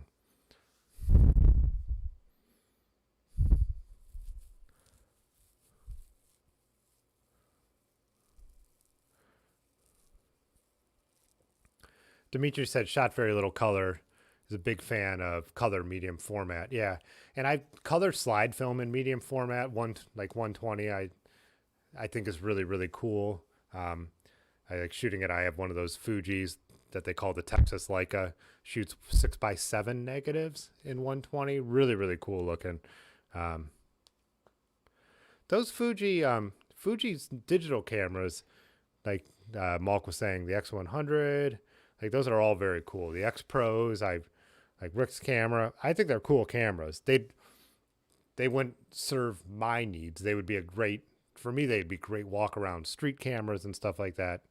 I do like I still like the Canon as the all around, like I could shoot 4K slow-mo video, and then I could shoot 45 megapixels in the studio, and I could shoot 20 frames a second. Stephen Marino when I'm doing subscribed action. to the It's channel. And again, it's made to be an all-arounder, It doesn't mean it's better. Well, Pudgy, it doesn't matter. So you're saying, but it doesn't matter what ISO I'm shooting at. Like, so if there is enough light and I'm out in a city scene at night and say I'm still shooting at only like 320 or 640 ISO, to still be able to handhold it, I'm getting such a clean image,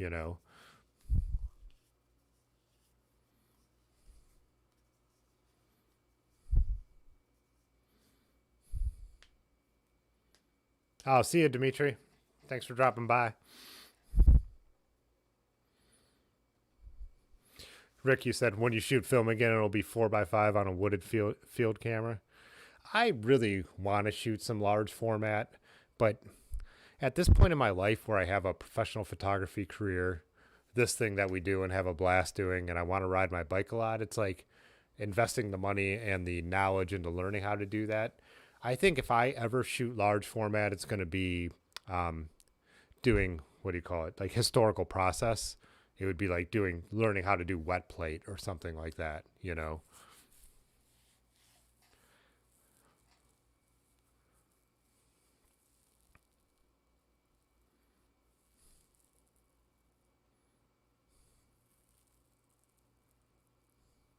Yeah, new member, or not new member, new subscriber, Steven. Thanks.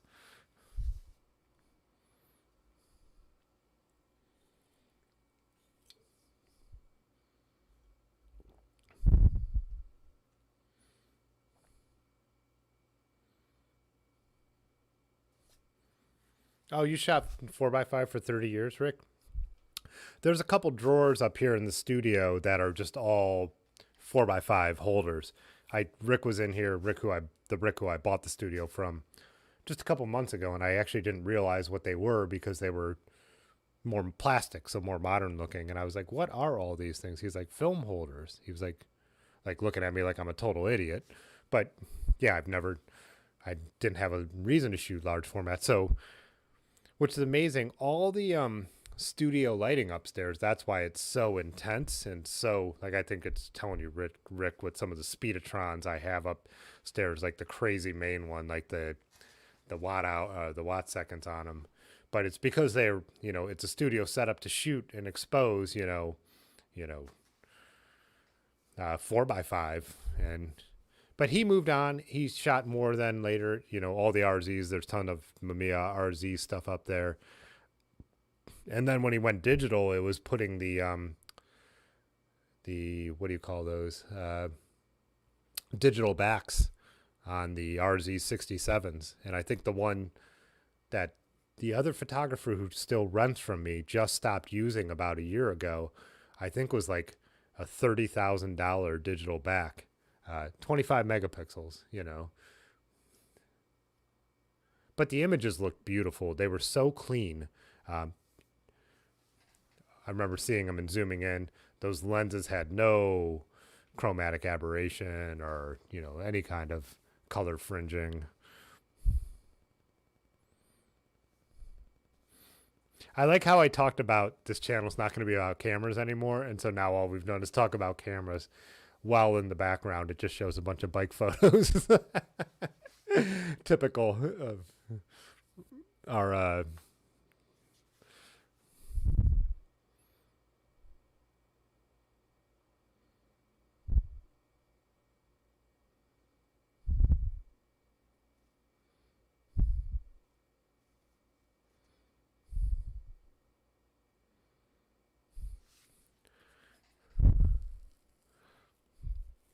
Rick was saying.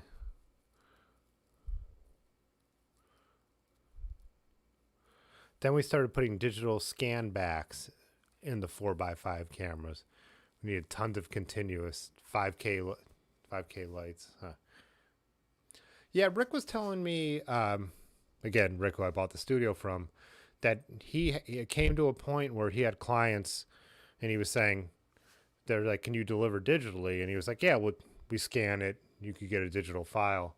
And he said he had people who were like, we won't hire you unless you're using a digital camera. And he said originally the scans of large format and medium format were much better than what the early digital cameras were doing, but it just became a workflow thing where people wanted to be able to move stuff faster.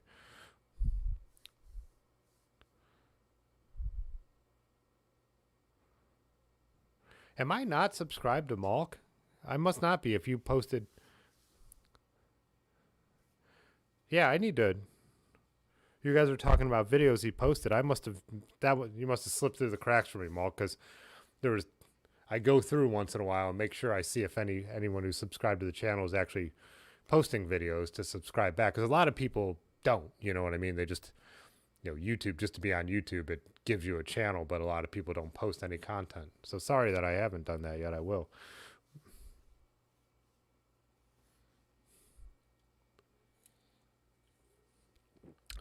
On screen now these are photos from Ohio to Erie with the R5 24 to 105.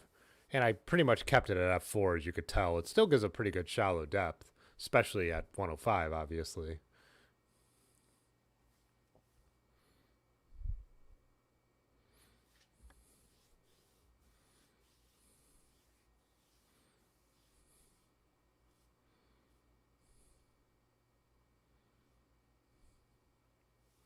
Oh yeah, Malk, drop your YouTube channel in the share a video section of the Discord, so we could then I won't forget too,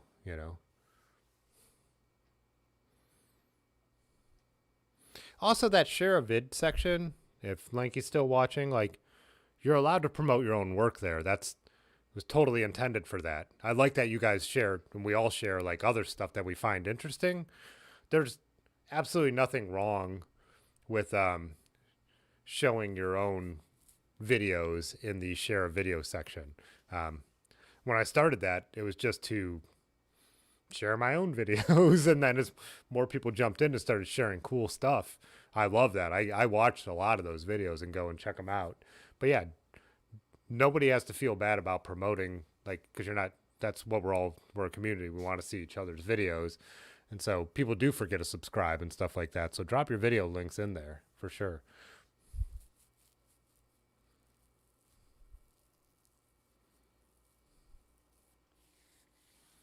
Nice. Cool, Mark. But yeah, for anyone who wants to post their videos, it's the other channel guy who's been posting some ride videos lately. He posts them kind of long form. So I kind of put them on if I'm doing something else, no offense, but like some like hour long ride. Baron will post some like hour long rides. I'll put those on when I'm kind of like getting ready to head out and organize my gear and stuff like that and check them out. But yeah, drop those links for sure. This one I was running a Sony in Louisville, but we had really good light one night and I walked for miles and miles just photographing for myself.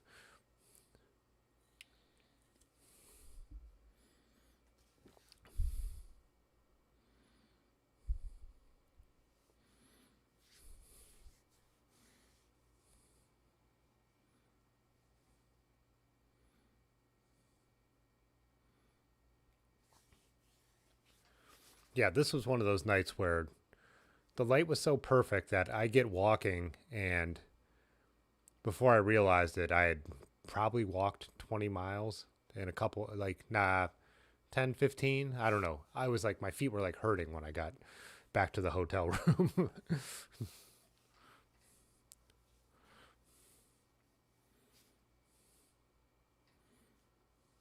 I do that in winter. I think I was talking about that on the channel before too. I'll go out for a winter hike and I'll start photographing and I'll take my gloves off and I'll be like so focused on what I'm doing when there's this great light in the winter that all of a sudden I'll realize I'm freezing. I've stopped walking.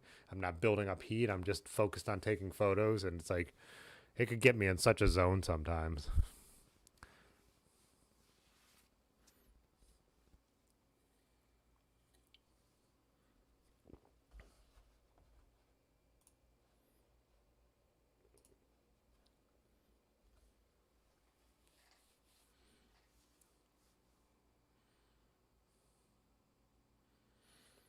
I don't know if Patrick's still hanging out, but this was his idea to throw on the slideshow earlier, and that's what I should have done instead of messing with the camera. It's a much better background to chat to.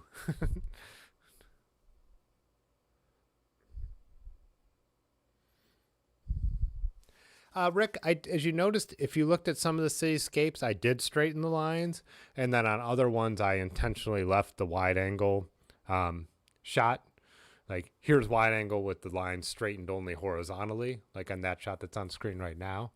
So it's definitely just an artistic choice, you know. Some I really do like. I take some shots specifically knowing I need to leave extra space because I know I'm going to Photoshop them perfectly straight. And other times I'm just like doing the wide angle thing to exaggerate it for fun, you know. Nothing I'm doing here is that serious. This is all just walk around personal work while I'm spending a week like seriously working during the day. You kind of missed the frozen face. Like, I think that shot of the Louisville banner looks cool with the super wide angle. Same with this one. This is the kind of shot that the wide angle works out for. But I only brought my I think I brought my 5D and 16 to 35 on this trip. And then there's just other times where you just don't have the room to straighten it. You know what I mean?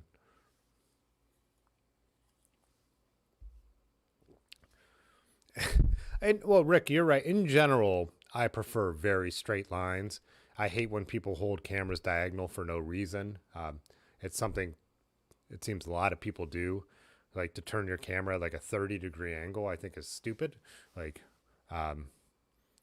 unless you're really trying, there's a reason to emphasize something. But yeah, I am definitely down for straight lines, but once in a while, I do like to mess around with like the wide angle stuff, especially on this trip, considering that's what I was carrying, a lens that could do 16 millimeters.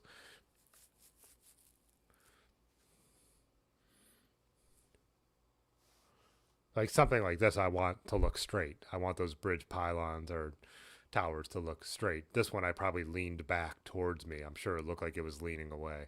But here's an example of where the wide angle I'm not going to correct. I like the wide angle effect.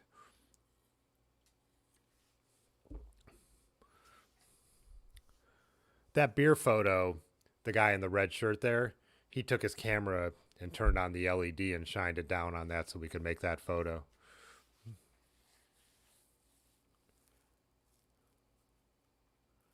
I think wide angle's fun for something like this too. You know, it's just a dramatic, weird effect. Oh yeah, I forgot. Yeah, Pudgy, you know about this place. Those are the Sony FX3s that were overheating in this room, by the way. Everyone says only Canons overheat.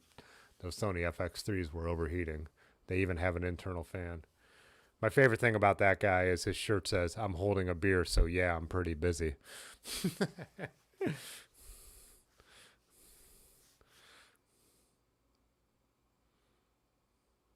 This was the first night they were allowed to have live music in Louisville, and I think I talked about it, but the vibe in this place was electric. And it was all like older people that this is what they did was go, this is just a jam night. And they hadn't done it in over a year or however long it had been. And they were just so ecstatic to be there. The woman next to us was really like right before she was like shaking in anticipation. It was pretty unique, you know. And I was into my fully vax stage and happy. They still actually had a mask mandate in Kentucky when we were there that everyone was ignoring, but they were opening back up basically at this time. These photos with the 5D, I still desaturate a lot, and it helps with the noise. Even though it looks like there's a lot of color, I'm actually desaturating these because Canon color is so great in the daylight or with flashes, but I find that at night it becomes very oversaturated and very noisy because of it.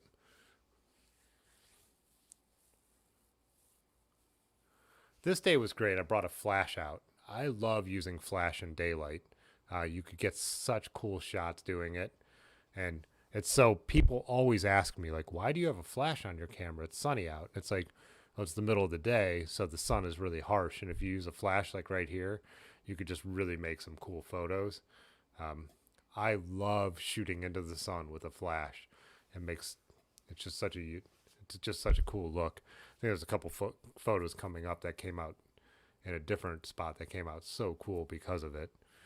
But yeah, using flash in daylight is a really good technique that I think a lot of people don't know about. Like these are the shots where I could have the sun but still have exposure on the front of people.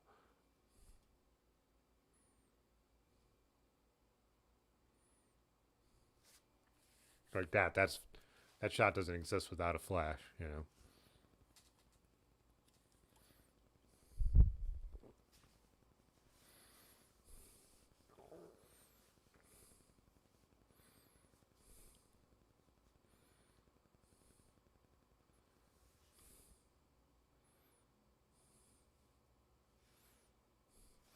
Rick said you just found out they started a jazz night in Easton, Pennsylvania, about an hour from you.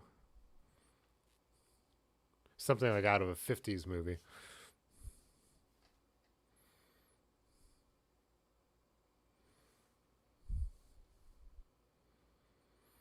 No, interesting, Rick. You said your first photojournalism guy, the guy next to you, was shooting with the Phil Flash. Yep. People ask me all the time, and I'm like, you'll see why I'm using it. You know.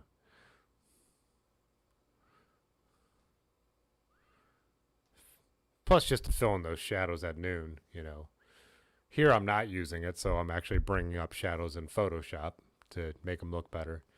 But as cameras get better, you have more leeway in Photoshop. But still, to get as much right with the shot in camera as possible is still the best way to go.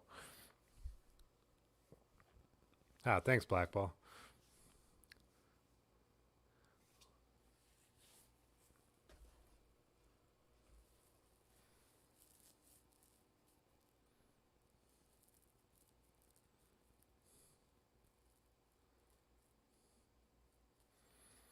Yeah, Pudgy said in in action sports, the daytime flash is crucial given you're always under the subject. Yeah, like Chase Jarvis, I think, is a big one of the ones who really popularized that in the like modern era, right? What's his name? He's written books about using flash on Nikon cameras. Can't think of his name.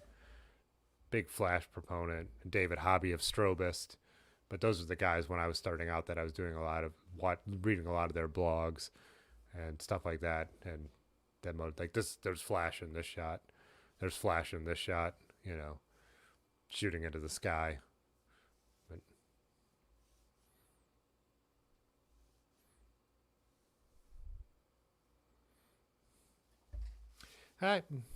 yeah, Rick, it's all to taste for sure.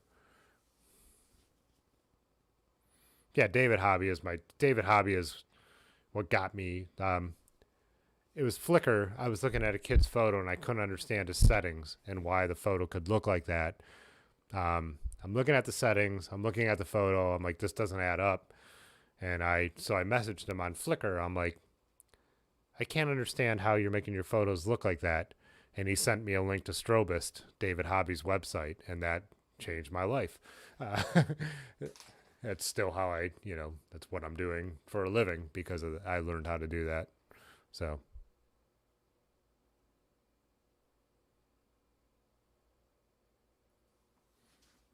Paris Gore, I've heard that name, but I don't think I know Matthew Delorme? Ian Highlands. Huh. That looks familiar, but I'm not sure.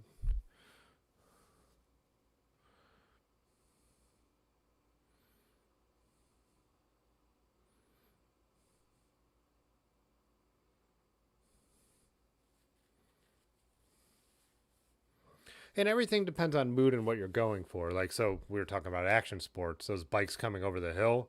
Rick said he felt like the Phil Flash was a little hot. I like it in that situation. Again, to taste. The stuff that's on screen right now, I don't want to light. This is, I love the natural look of these kind of things. It just depends on what's going on. Here, golden hour light, I'm not going to throw a flash in golden hour light unless I'm really dialing it in and taking portraits, some very low level into the sunset stuff you could, but just hanging out and going for a walk. Like I like this look, this golden hour look. I don't, like I said, unless it was a model session or something, I'm not going to artificially light a scene like this. I'm just going to place the person to get that great golden hour light. But again, it just depends on what you're going for and what the vibe is, Erin's not going to hang out here while I set up flashes anyways. She's trying to get to dinner and get some beers. So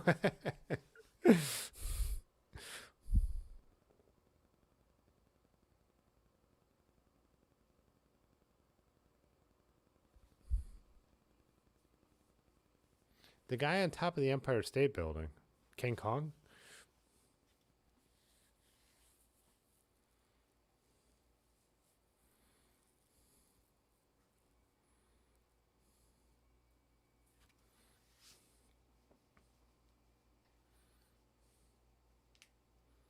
Let's see, is this, if I scroll over this, will it tell me the info on these photos? I think this is all Tri-X.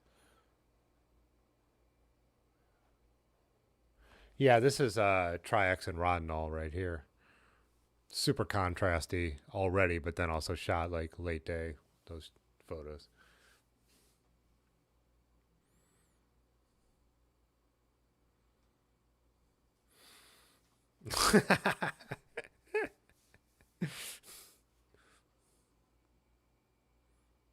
This is an old Firestone factory, one of Firestone's old factories there.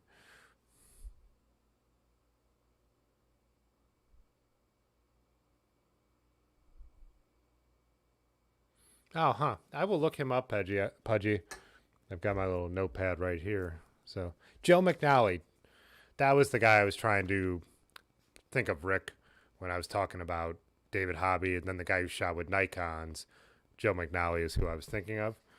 Him and David Hobby actually did some tours together, and they're interesting because they both have their unique quirks, where Joe McNally loves to use all those automatic settings that flashes could do, and like the +1 and the -1. And David Hobby is full on manual, so they have this little like friendly disagreement. Here's some photos where you can see I'm straightening all the buildings, Rick. Like I wanted these to all look pretty perfect. This is more probably of the look you dig on a cityscape. But yeah, Pudgy, I'm writing down that name. This is kind of like the old school streams where we just sit around and look at photos and talk about them in cameras.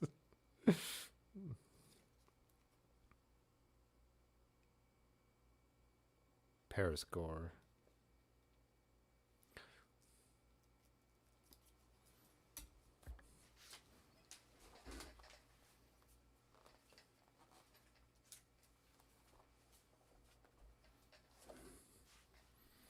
Yeah, McNow, they're both speedlight guys, though. That's the thing. They both use small flashes that can be on cameras. Ronan Donovan, Nat Geo guy now. Nice.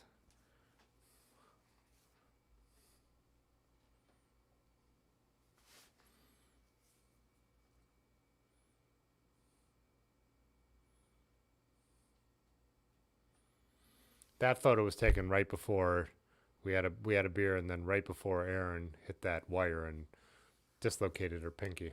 So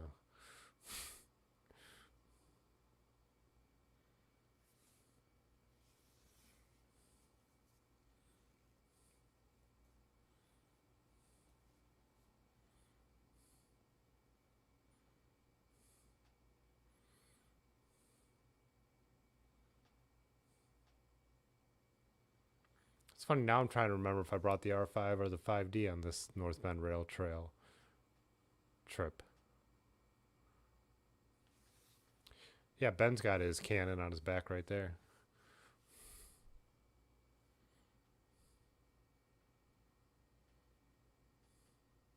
Oh, monolights, yeah. But Hobby later then carried those like Chinese knockoffs of speedlights, you know, really small. He always call a light on a stick. Having any light is better than having no light, so you'd carry just a speed light. Erin's pinky, I don't think she has any issues with any pain or anything feeling weird, but she's like, well, it's not straight. And I'm like, yeah, I don't think it's ever going to be straight again. So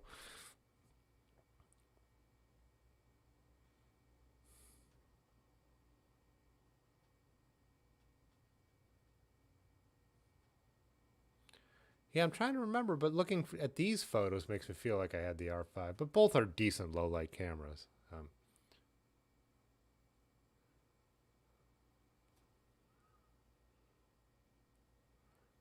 It's amazing that the R5 is a better low light camera and it's 45 megapixels.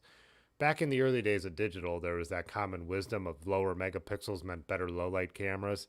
That's completely out the window now because the higher resolution at 100% might have more noise, but once you look at the image like in a reasonable size, that noise becomes so small that it's less of a factor in what the image looks like at an actual viewing distance. So the modern higher megapixel cameras are actually better low light cameras than those 12 megapixel cameras were.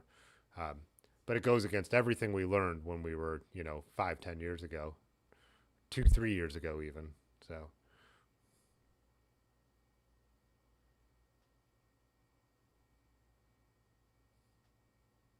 oh, Rick, I couldn't watch that. I can't watch people. I don't like watching people get hurt, especially breaking stuff on camera.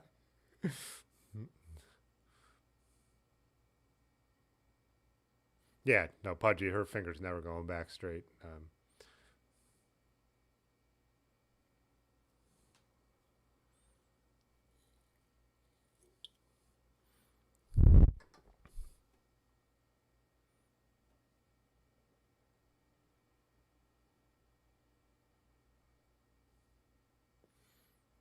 We ended up going back to the spot again this summer. It was so cool. Middle of nowhere in Amish country.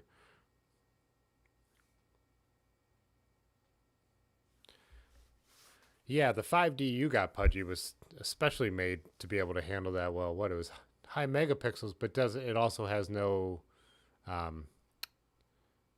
what do they call it? Anti-aliasing filter over it, right?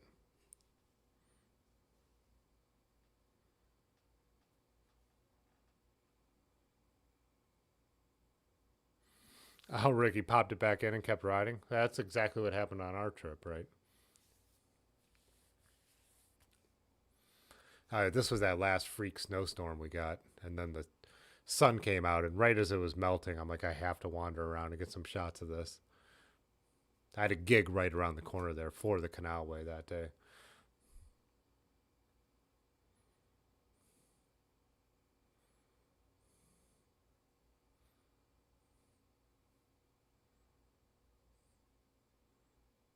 Rick, that fish, I saw it sitting there completely dried out like 3 days later. I should have saved it. How'd it get there? I have no idea. That fish was about to restart its own evolution chain. Low pass filter, yeah.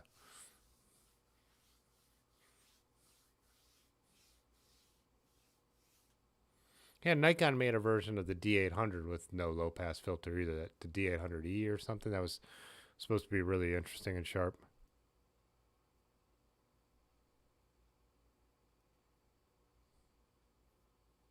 Oh, you're doing a group photo walk, Rick? I've never done one of those, and I've always wanted to, but they're always like, the timing hasn't worked out, or there's somewhere else, you know. Film photography project that has done some in Toledo. I guess back at the time when I was paying attention when those things were going on, I was really struggling and didn't have much money. Now I should pay a little more attention to those because it would be fun to, you know, plan a trip around them and doing some of that stuff. There is a new darkroom in Akron, and they're doing some of that stuff, so it would be fun to go out on some of their walks. I think they've done two, and it's just the same thing. It hasn't worked with my schedule.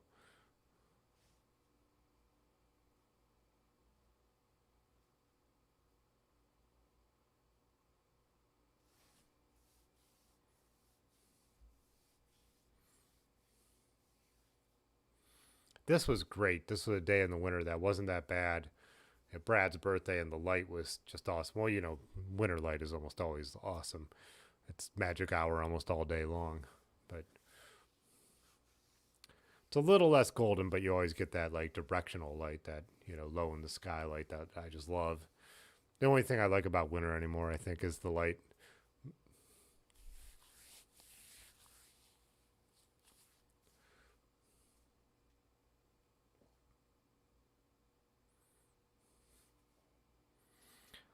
Anyways, guys, I think I'm going to wrap it up. I will put some work before next Tuesday into figuring out what's going on here with the camera. Hopefully figure it out. If not, I'll just use the R5, but I really, like I've said earlier in other streams, like I really don't want to just run that camera for 2 hours twice a week. I'd probably be fine just actually getting a webcam. I haven't owned one since in like 20 years or something. But, or I just put the 6D up there and put it on manual focus. I think that would work. Never even tried it. But anywho, like I said, I have to work on Thursday, so no stream then. But trying to think if there's any other news. No Thursday. A couple other things I will, but I think those will end up turning up in some videos and next time we chat. It's funny just doing these once a week, just on Tuesdays like we've done last few weeks. It feels like it's been forever since the last one, but you know, when you get in a habit of anything, I guess it's like that. But all right, guys, I will see you on the Discord in the next uploads, and then also next Tuesday. Okay, bye. All right. Okay, Yeah. this guy. Fitzwater photo.